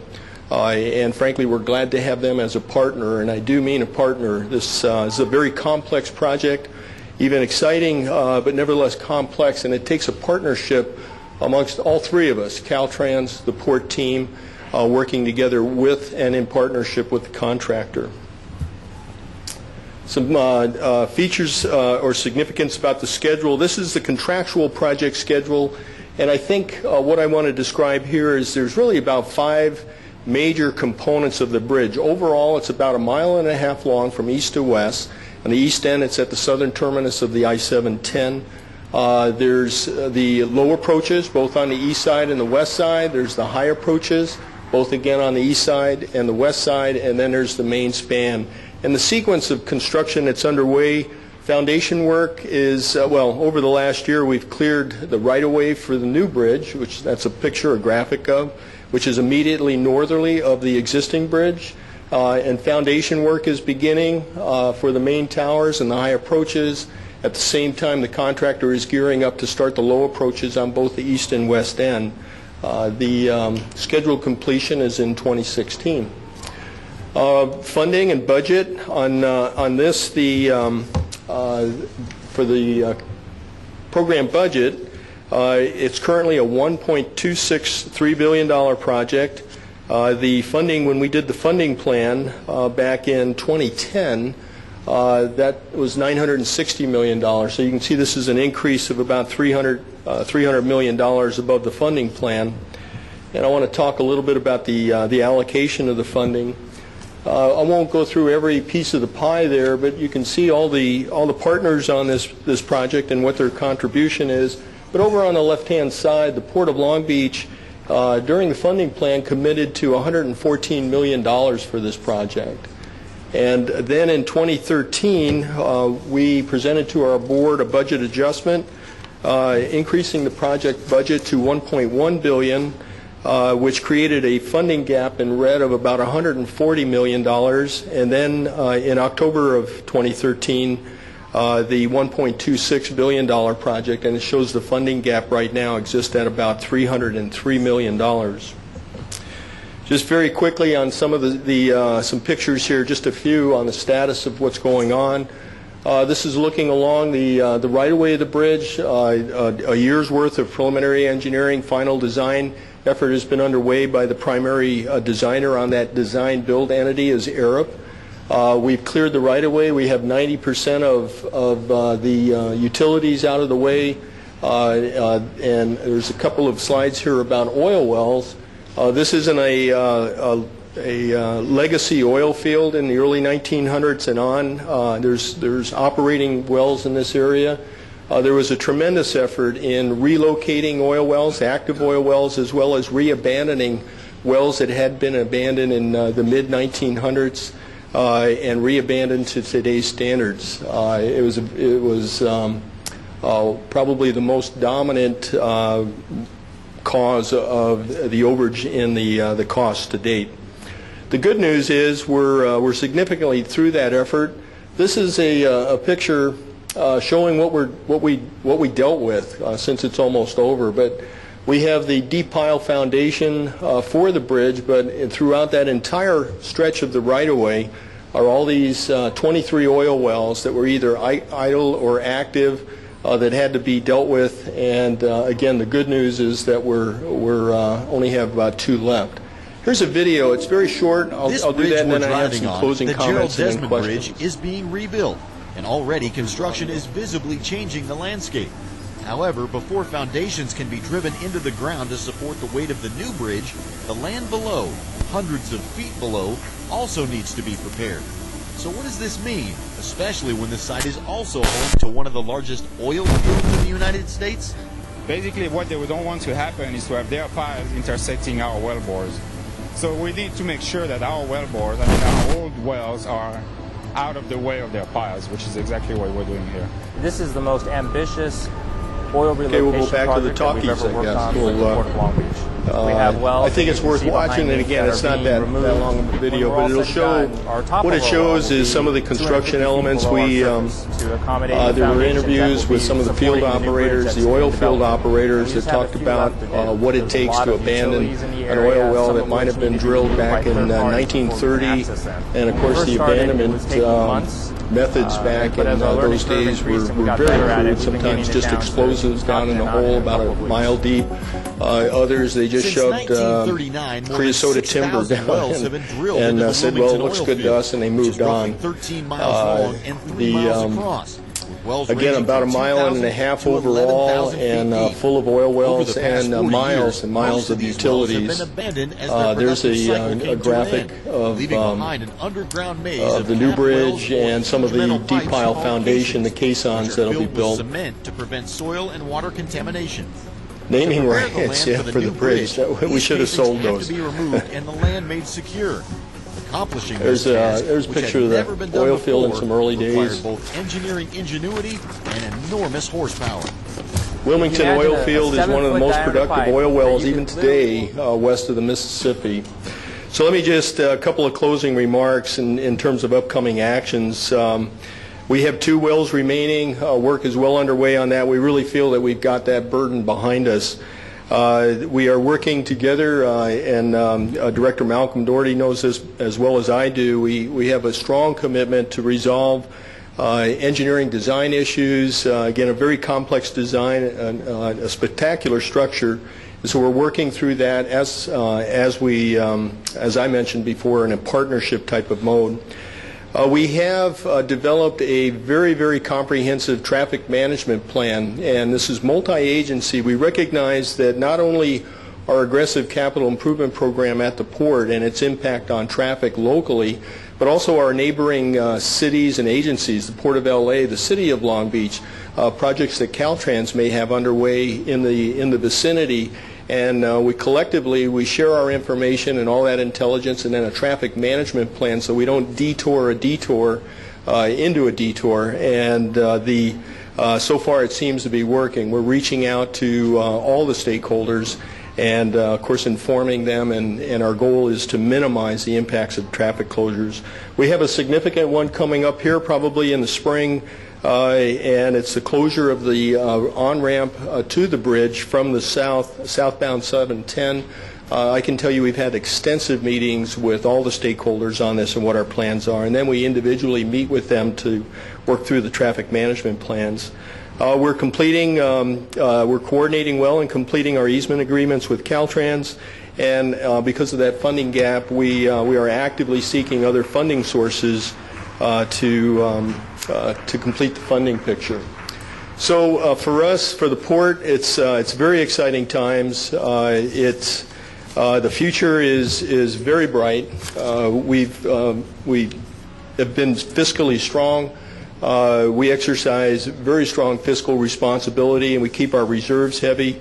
We recognize where the trends in the industry are, and by building the port, literally of the future, we'll be able to capture and retain that business. I'd be more than happy to answer questions. Thank you for your time. Al, thank you. And if it doesn't throw you off, because I have about 2:29 on my clock, we don't want you to miss your flight, because at John Wayne Airport they're always on time. Okay.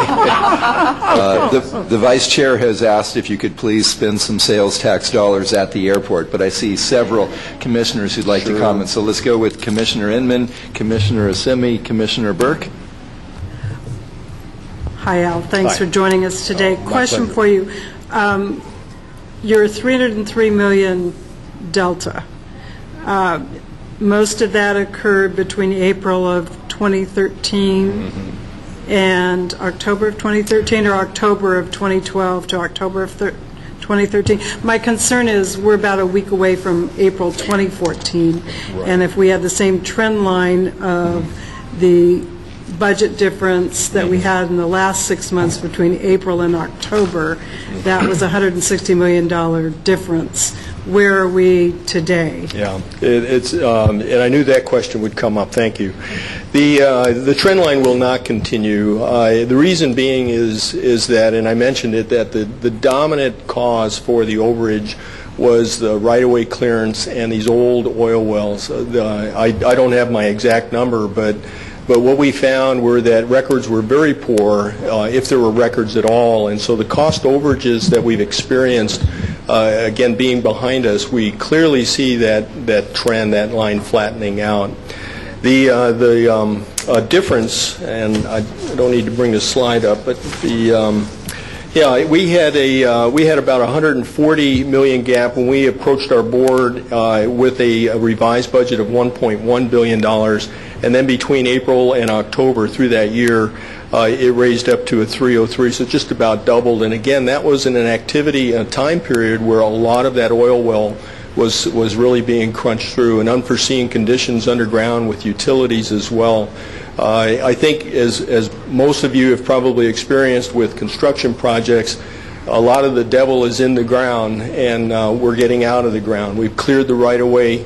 The actual structural work is starting. The foundations are being dug. And so we see that unknown, which again caused the overage,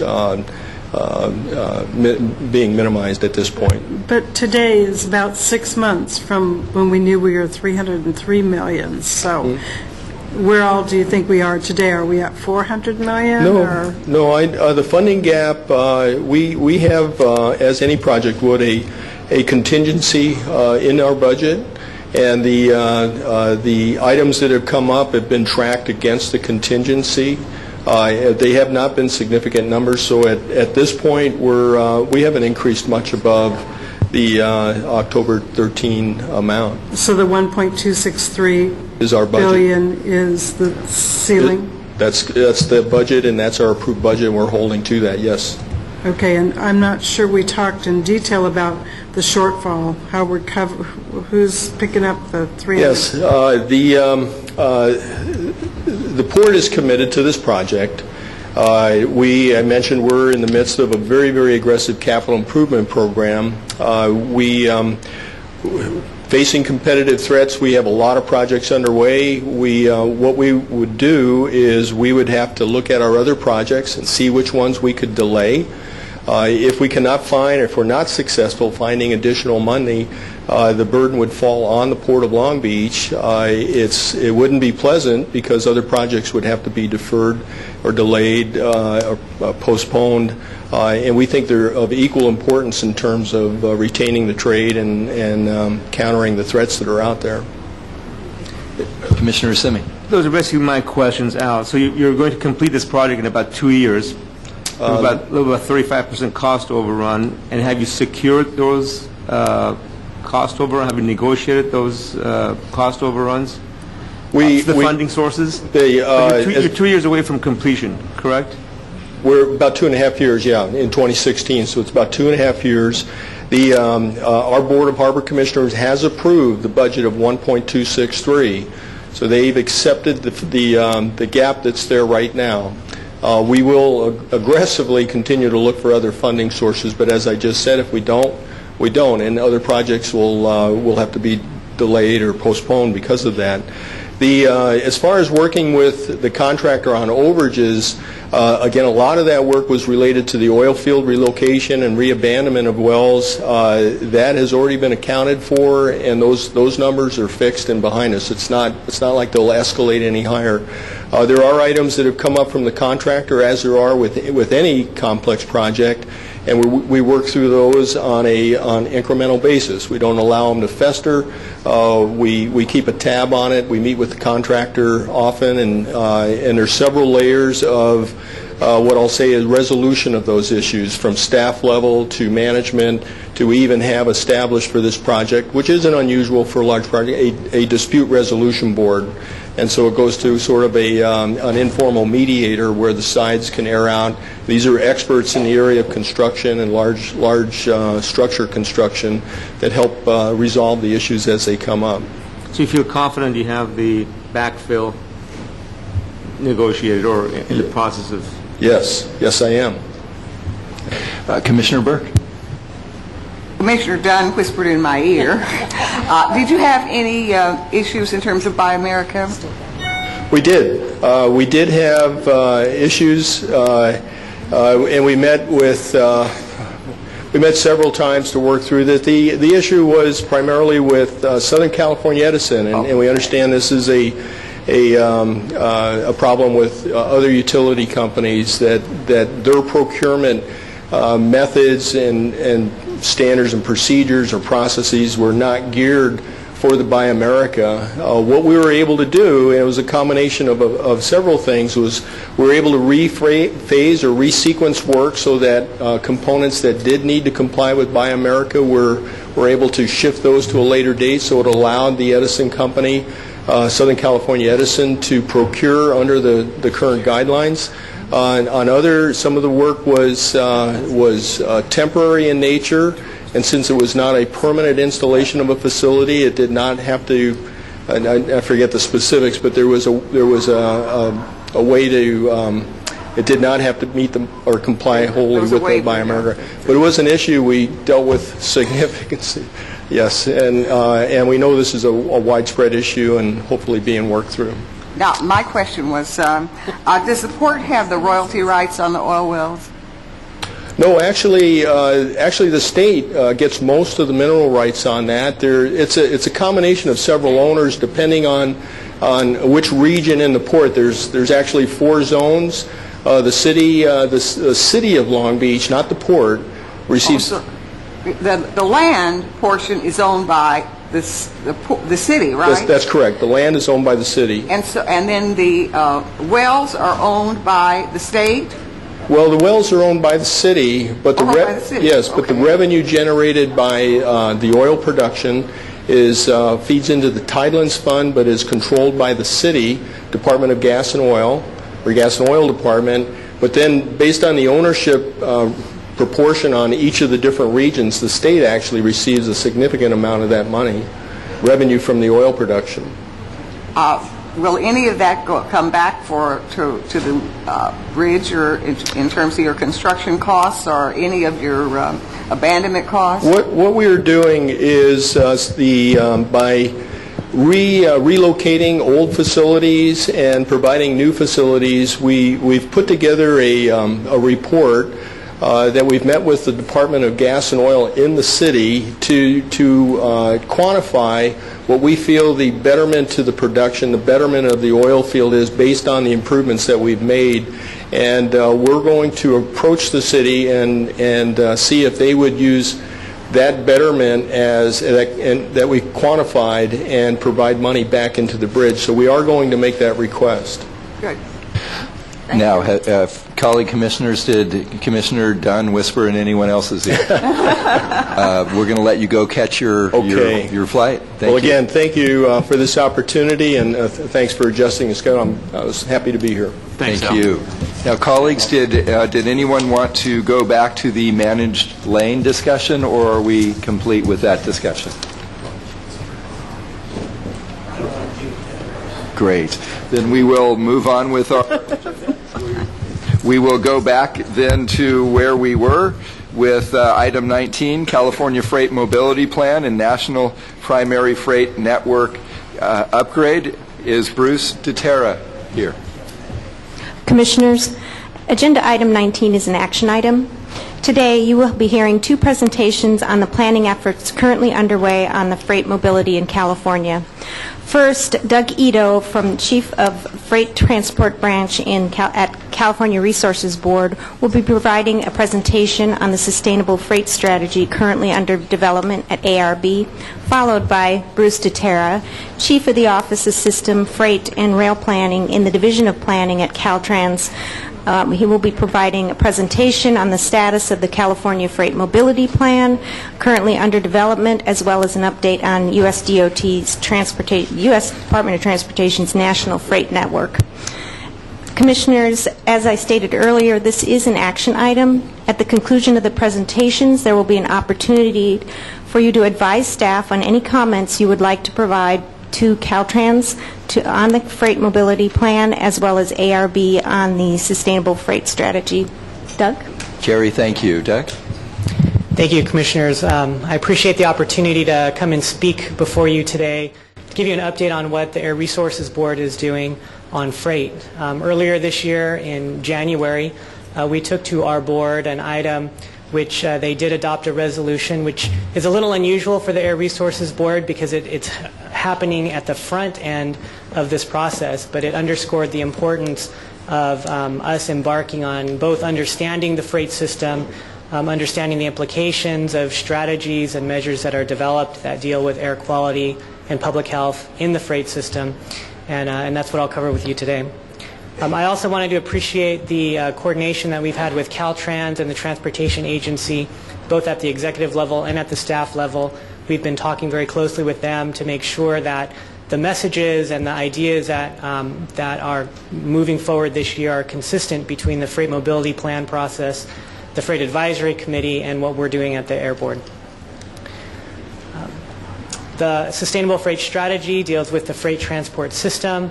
It's multimodal, it's a complex system, and it's one that involves both the modes of transportation as well as the facilities that deal with the freight movement. The effort incorporates both the ozone and the criteria pollutant processes, but it also recognizes that strategies that deal with greenhouse gases and near-source local toxic exposure are all integrated, and so we're looking at this as a multi-pollutant effort.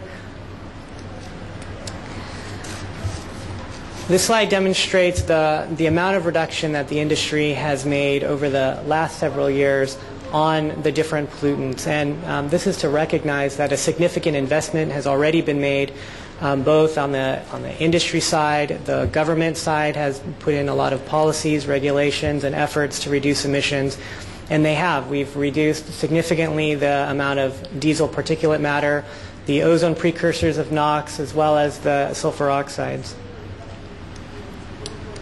Oops. As is usually the case, the challenge remains, and we are continuing to confront the need to reduce emissions across the sectors, but also in the freight sector, both for diesel particulate, ozone, and greenhouse gases. And this slide just demonstrates the percentage of those emissions that is contributed from the freight sector. As we've gone out and talked with folks about the sustainable freight effort, one of the questions that we've continually had is, so what is sustainability? What does that mean? How is that defined? And one of the large aspects of our effort is to actually get out and talk with folks about what are the priorities for a sustainable freight system. Coming from the Air Resources Board side, we are looking at zero, near zero emissions. We're looking at things that protect air quality and public health, but we recognize that it's an integrated system that is linked to jobs, energy security, growth, ports competitiveness, and we can't be ignorant of how those implications of anything that we do affect both the local regions as well as the state of California.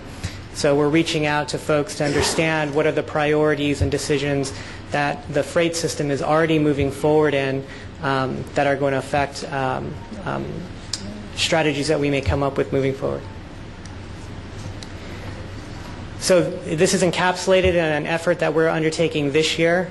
We have committed to our board to bring forward a document at the end of this year which describes kind of the context of the freight system and where air quality and public health might intersect it, and also come up with a series of recommendations, not just for ARB actions or not just those that fall within ARB's regulatory authority, but also recommendations that we've heard from the industry and stakeholders about what other actions either private or public entities could be doing over the next several years to move us collectively towards a sustainable freight system.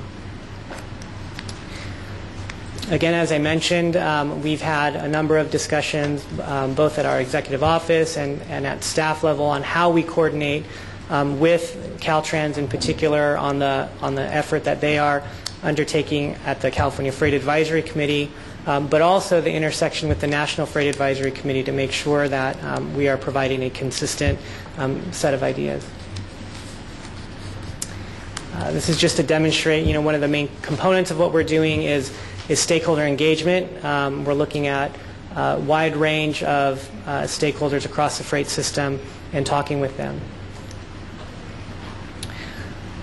Another component of what we're doing are technology assessments. These are to look at the state of existing technology, where it's headed, what are some barriers to getting it out and commercialized.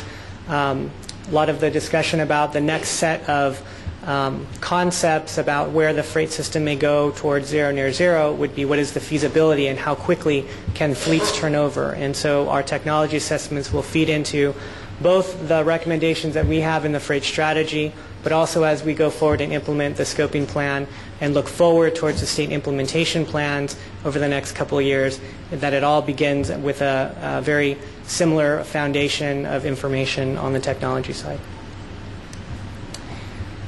From a timeline standpoint, we're in the middle of getting out there and talking with a lot of folks. Both our effort and the technology assessment that's happening in parallel is going to come up with concepts and some ideas for us to go out and talk about again in the mid-summer time frame. And then again, our objective is to come back to our board with a document at the end of the year. I wanted to highlight two areas that we're intersecting the California Freight Advisory Committee. We are working with Caltrans on how we can integrate the concepts that we have and are developing with the freight mobility plan, specifically into the document process that they're working through.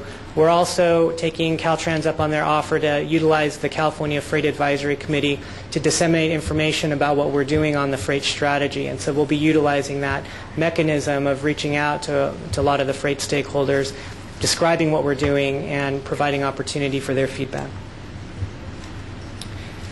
And then there's some contact information. It's also embedded on the slides that you have at your table if you have any questions for us. Thank you. Doug, thank you. Any questions for Doug Ito?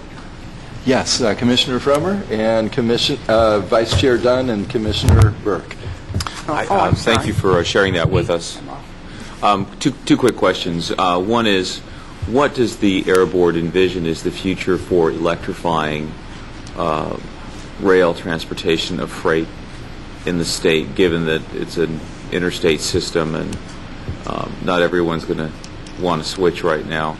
And second question is, what's the role of natural gas? It seems to me in truck transportation today, switching to natural gas, which is a domestic supply, it's cheap. You get a big reduction in all of your criteria pollutants and in greenhouse gases. The board doesn't seem to be very interested in natural gas as a transportation fuel in that sector. So can you comment on that? Sure. Those two questions are part and parcel to some of what we're doing on the freight strategy to understand the dynamics. One of the questions that we have in this discussion is the trade-off between near-term emission reductions that natural gas may provide and then the longer-term emission reductions that getting to a zero or near zero like an electric technology. We have been fuel and technology neutral. What we're looking at is the strategies and the ideas that will move us forward. And so as we go into the state implementation planning process next year and following, there will be a discussion about the magnitude of reductions that are necessary and what kinds of technologies are going to be needed to get there. What we're doing this year is to set the stage for that discussion. The technology assessments will look at both liquid and alternative fuels, natural gas included, to see what that technology has the potential to do and how it might fit. The other component of what we're looking at in the freight strategy is the fact that the freight system very well could be multi-fuel in the future. There are segments of the freight industry that are more conducive to different types of technologies and fuels, and it very well may be that there are different technologies and fuels that serve different components of the freight system. On the electric locomotive side of things, it falls into that same discussion. We do have a contract with the University of Illinois and are working with the railroads on research that will help inform what are some of the potential impacts of alternative locomotive technologies and how that might affect the South Coast Air Basin in particular, as those locomotives do need to connect up and deliver goods to the rest of the country. Vice Chair Dunn. Thank you, Doug. Nice to see you again. A couple quick questions. I really don't understand why the state of California can't have one freight strategy. One is a sustainable freight strategy, another is a freight strategy for MAP 21. This gives the business community really an uncomfortable unpredictability of what our state's policy is. Could I ask that the administration think of one straight freight strategy instead of two that have two different names? That would be something to just take back. The second point is, God bless you all, everybody has a different definition for sustainable. We talked last week, your first words out, zero emission is what I mean, zero or near zero emission is what I mean by sustainable. We really do need a definition of what sustainable means that everyone can kind of get around and say we understand those words. It comes across, unfortunately, more as a religion than it does a defined term or a feel-good term versus something that has a real definition to it. Other than what you said, sustainable, Lucy, means zero or near zero emissions. Okay, now I understand what that means. So make that really clear for us, please. The other one is, I loved in our staff report, it says that one of the goals, there are 5 main goals of the sustainable strategy, but one of the goals is to provide reliable velocity and expanded system capacity. I know what those words mean. Can you share with me an example of where ARB might have an opportunity to help us with expanded velocity and increased expanded system capacity? Yeah. Because that's unusual to hear that coming out of ARB.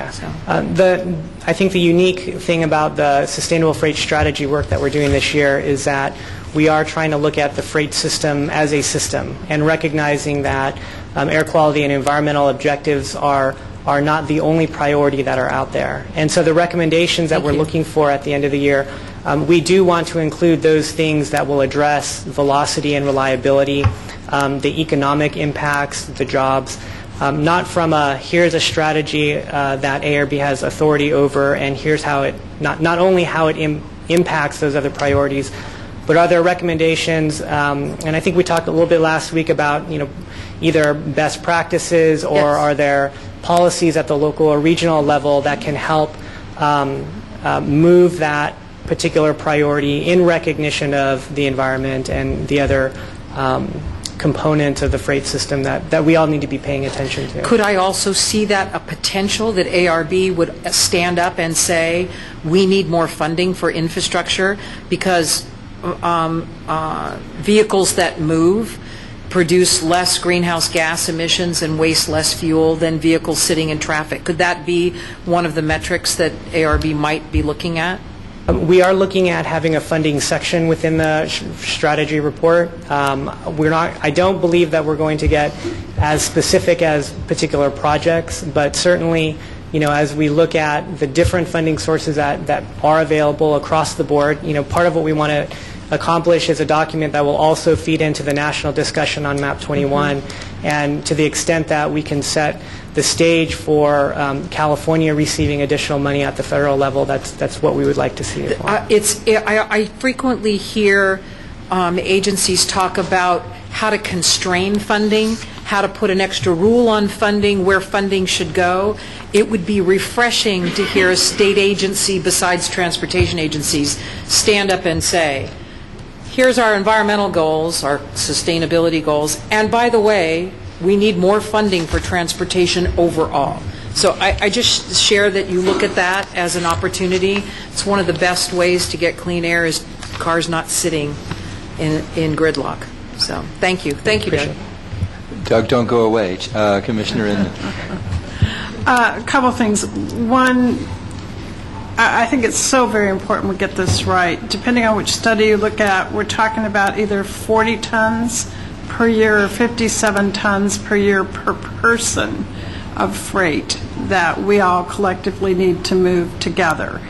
And that's a whole bunch of people for the residents of California, not to mention the jobs that are created by the discretionary cargo that comes through our deep water ports on the West Coast. So I think it is so very important.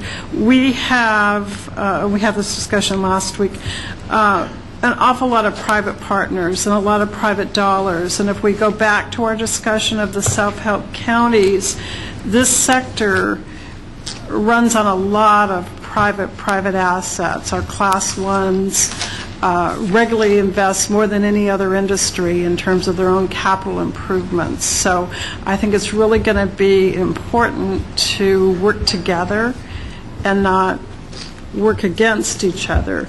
Both of our class ones are looking at migrating as natural gas an opportunity.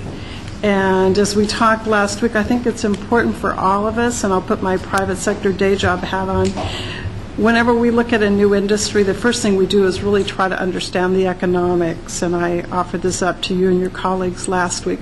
I think for all of us to collectively be effective, we have to understand logistics economics. I don't think we can hope to make positive changes without understanding what's an imperfect market, in my opinion, and it has an awful lot of financial intermediaries. And so I think for all of us to look at holistically, are we going to be further down the road together, or we could be penny wise and pound foolish too. And to Commissioner Farmer's question on the energy, also, as I mentioned last week, I think there's a huge energy, the nexus between energy, our transportation, and our environment is a pretty clear nexus. And we're sitting in San Onofre's region, and San Onofre no longer is offering up zero-emission energy.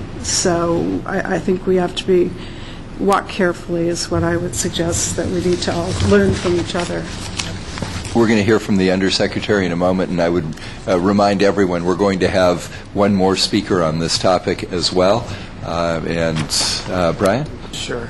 Well, I just wanted to note that there was a comment about Air Resource Board bringing funding forward, and I thought it was worth noting that, they have this little regulatory program called the Cap and Trade Program that is bringing $600 million, I believe, to transportation in the governor's budget. And, again, the rail modernization, the support of 375 implementation, I think $200 million for clean vehicle programs at ARB, which I believe it includes the passenger vehicles, but I believe some of those clean vehicle programs include some goods movement type activities too. So I think they are a bit unique in terms of regulatory agencies, and not just putting forth new rules, but bringing forth new money as well. It needs a B in that. A B. It needs a B.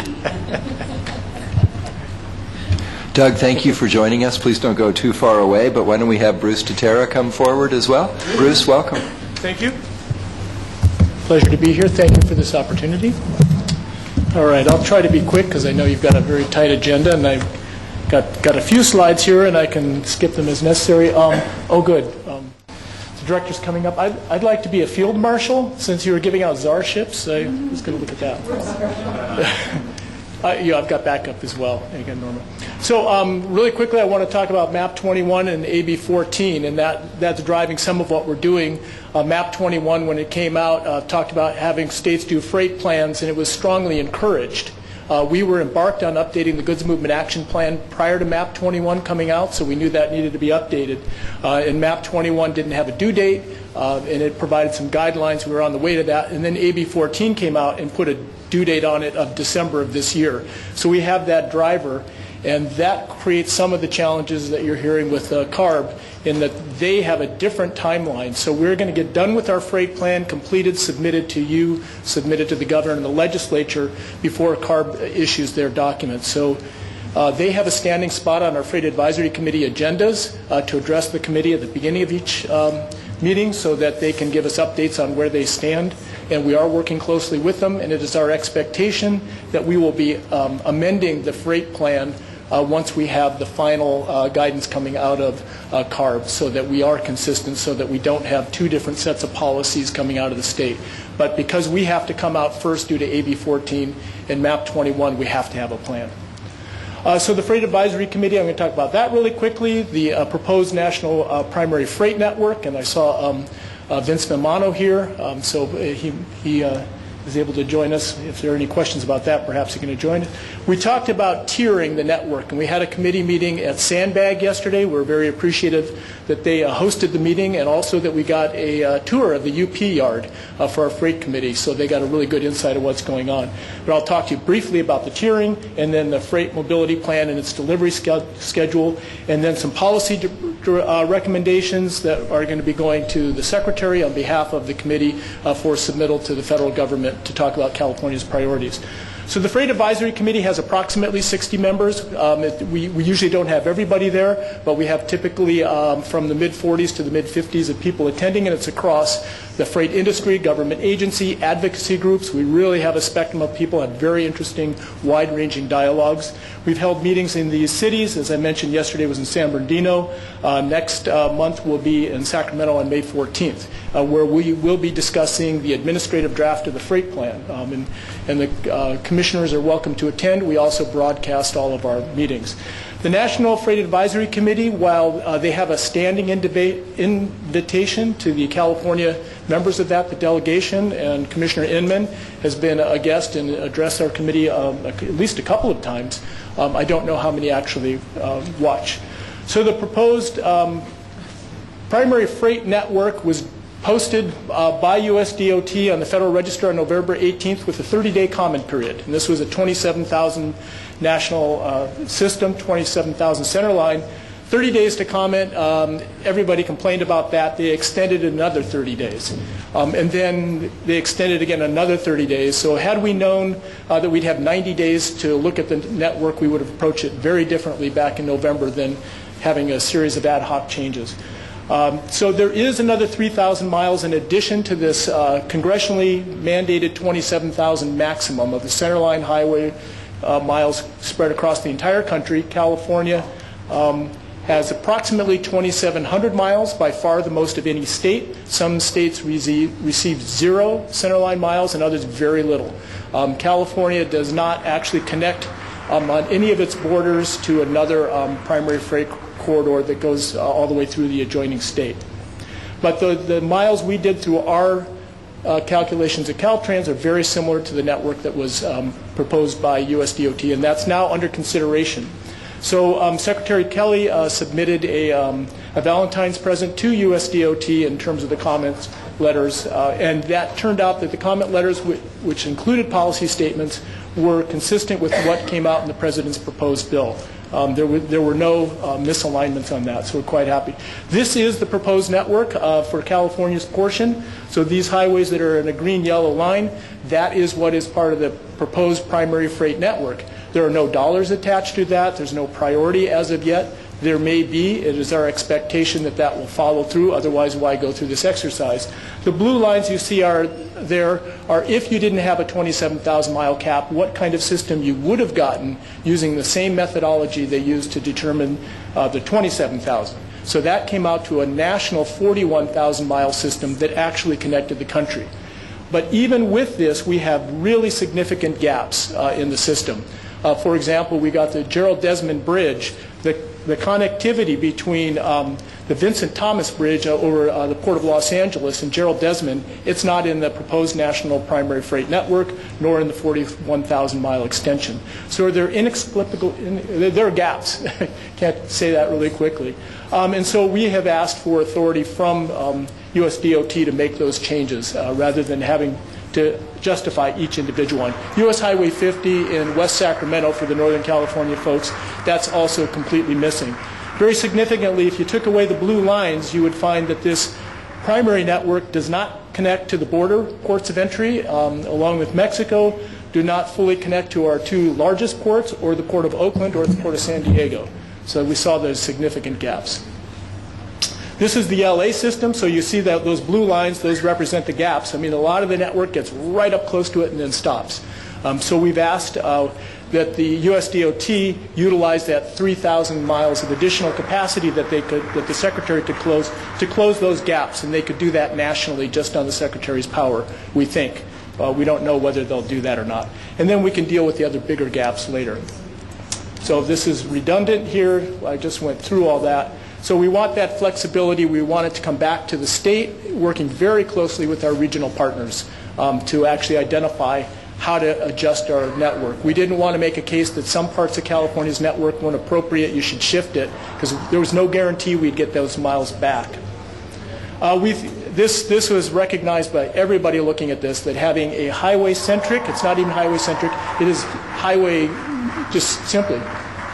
We want all the freight modes in there, and so our plan is doing that. And that is T-Mobile over there. They've asked me to come and speak on their behalf.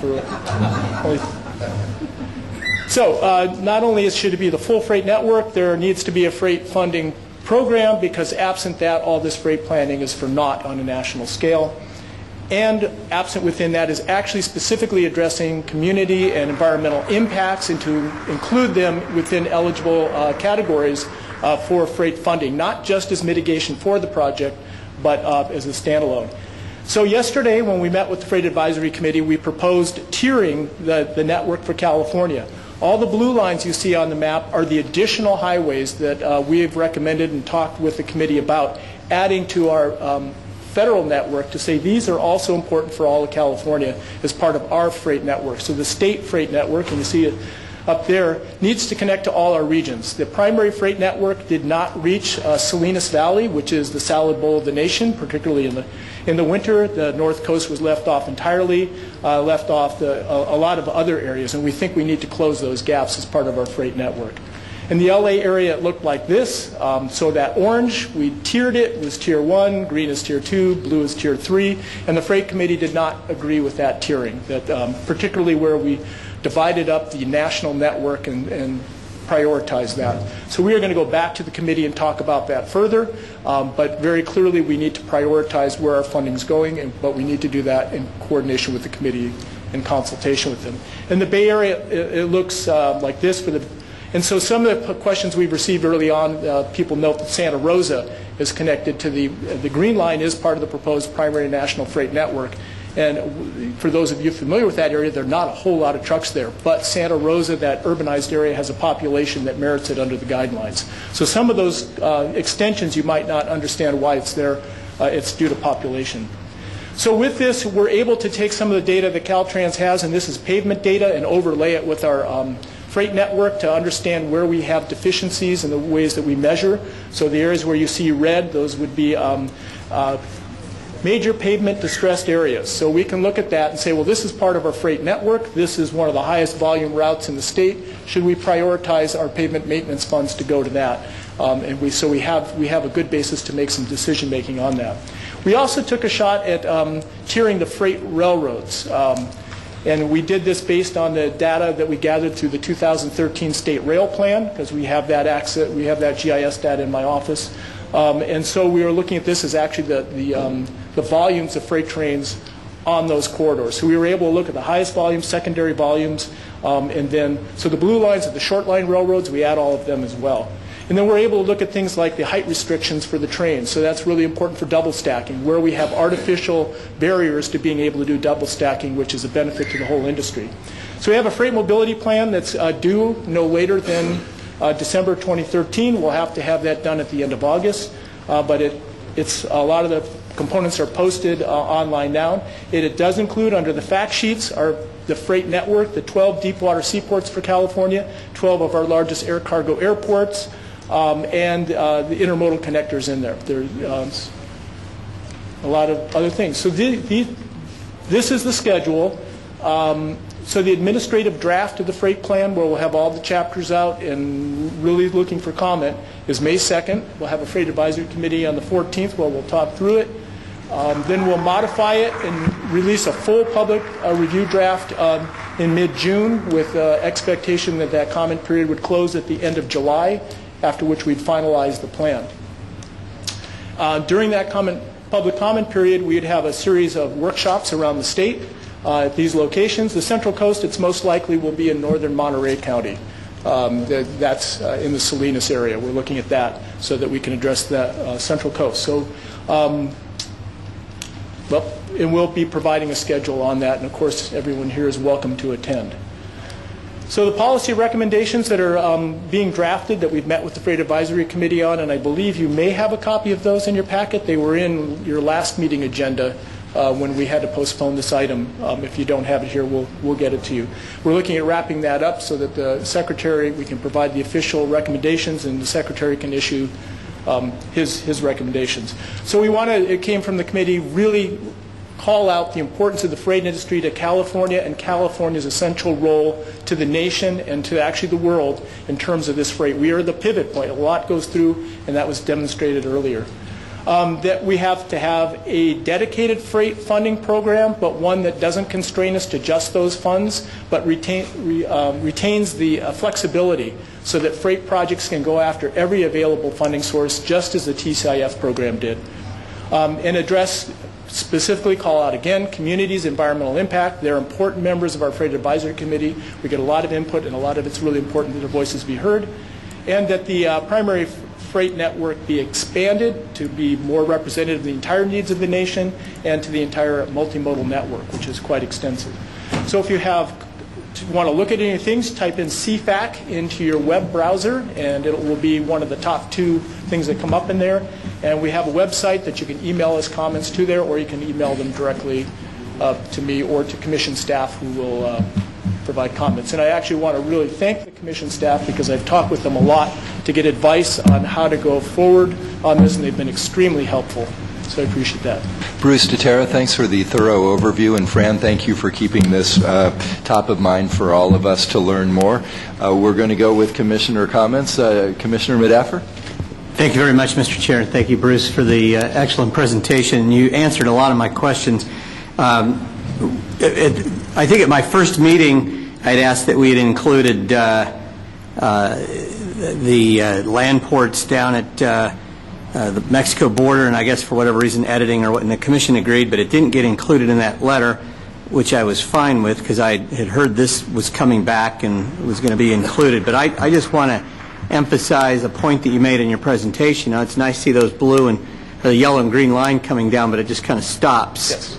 Right at the U.S.-Mexico border, and while I certainly understand the importance of trade at our water ports, I think a lot of people recognize the fact that there is a significant amount of trade between the United States and Mexico. Certainly California benefits from a lot of that, and having our land ports included are crucial as part of this planning effort. So I just wanted to emphasize that. Obviously, when we're in San Diego for the CTC meeting in May, the Commission's going to do a tour of the border area, and we're going to get a first-hand look at how the California Freight Mobility Plan stops just short of the U.S.-Mexico line. So it'll be a good opportunity to look at it closely. And if I could add a little information to that, we are going to have a specific chapter within the freight plan to address the border issues. So to call that out. Thank you, Bruce. We're going to first go to Commissioner Assemi so that we can end with Commissioner Inman for final comments on this topic. Thank you, and great presentation. I'm just glad to see it. I want to also reemphasize the need for Central Valley, the Central Coast, and North State ag routes to be included because they're currently not part of the primary freight network. So, and essential components, since close to $40 billion of goods flow through Central California. If I could add information to that, the Secretary's letter regarding the primary freight network, the comments to USDOT, we called that out in the letter, saying that that was a shortcoming of the national guidelines and that they specifically needed to address agricultural issues and to take in the seasonality of agriculture. Absolutely. So that average those truck trips over a year, it doesn't meet their threshold, but during the time period, it exceeds by far a lot of highways. So we need to be able to include that. So we will be addressing that within the freight plan as well. Thank you. Thank you. Commissioner Inman. Vince, since we're all in this together, can I have you come on up? Come on down. Welcome, welcome, welcome. He has deep pockets, I've heard. No, I think the important thing is This is very, very important for California, but it's also, as we know, very, very important on the national level. And I know we're going to talk in a little more detail about the national strategic freight strategy.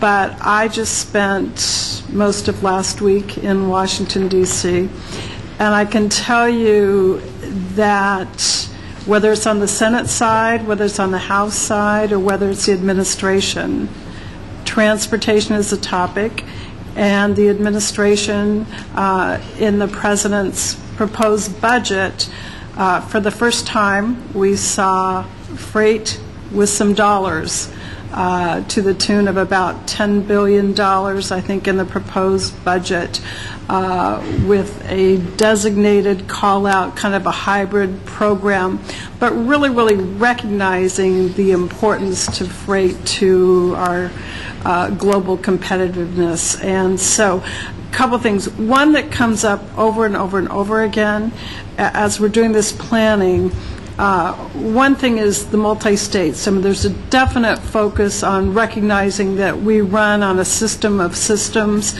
So, Bruce, I guess my question to you and Nakome, who's trying to hide back there, and we know you're here. We're going to call Norma up, and she'll bring you up here, Nakome. That's just wrong.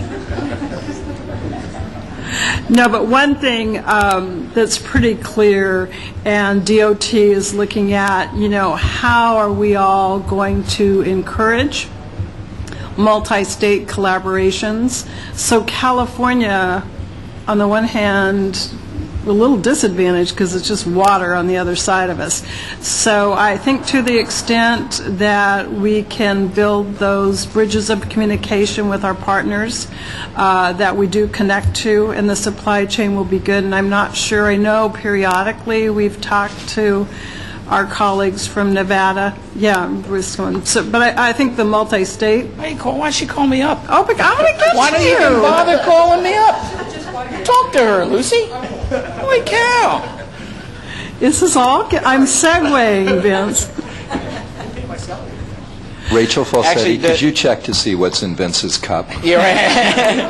Actually, you brought up something. I was on a national webinar today with the leadership of Federal Highway, and that was something that was discussed. That's one of the Secretary's priorities is freight.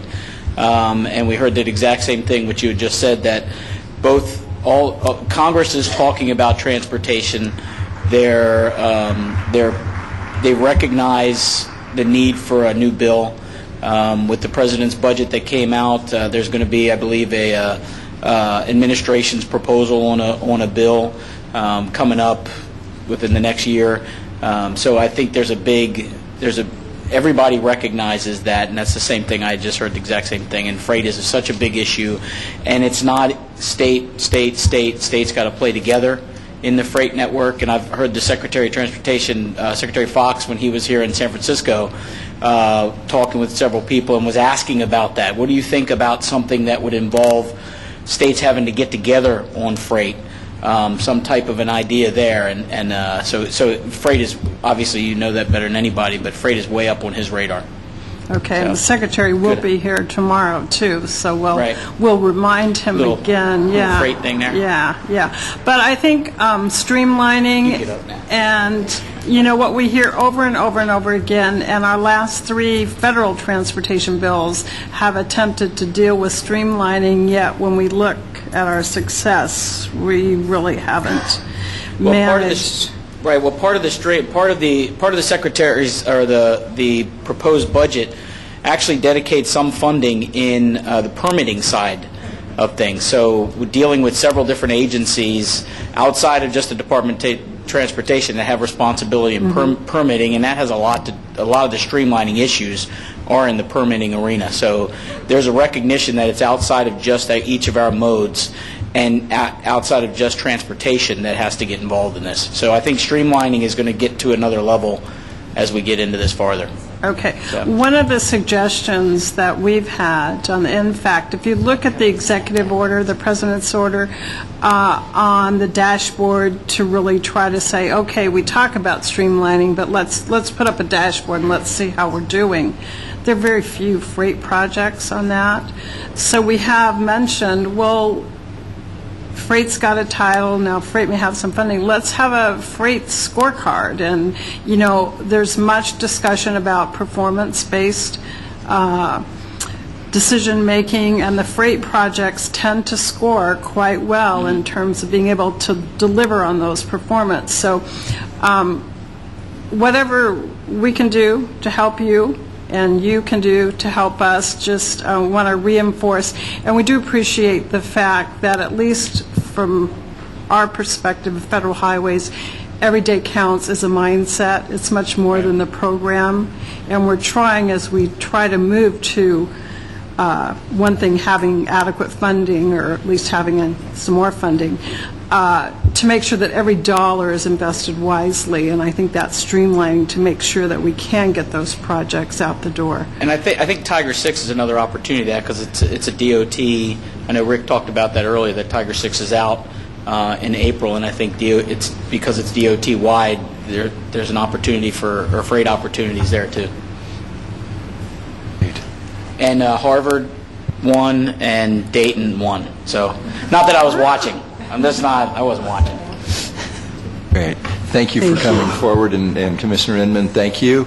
If I see no other lights on from the Commission, part of being a good chair is recognizing in the afternoon when more and more legs are crossed. So we're going to take a 10-minute bio break, and we will come back with the rest of our agenda.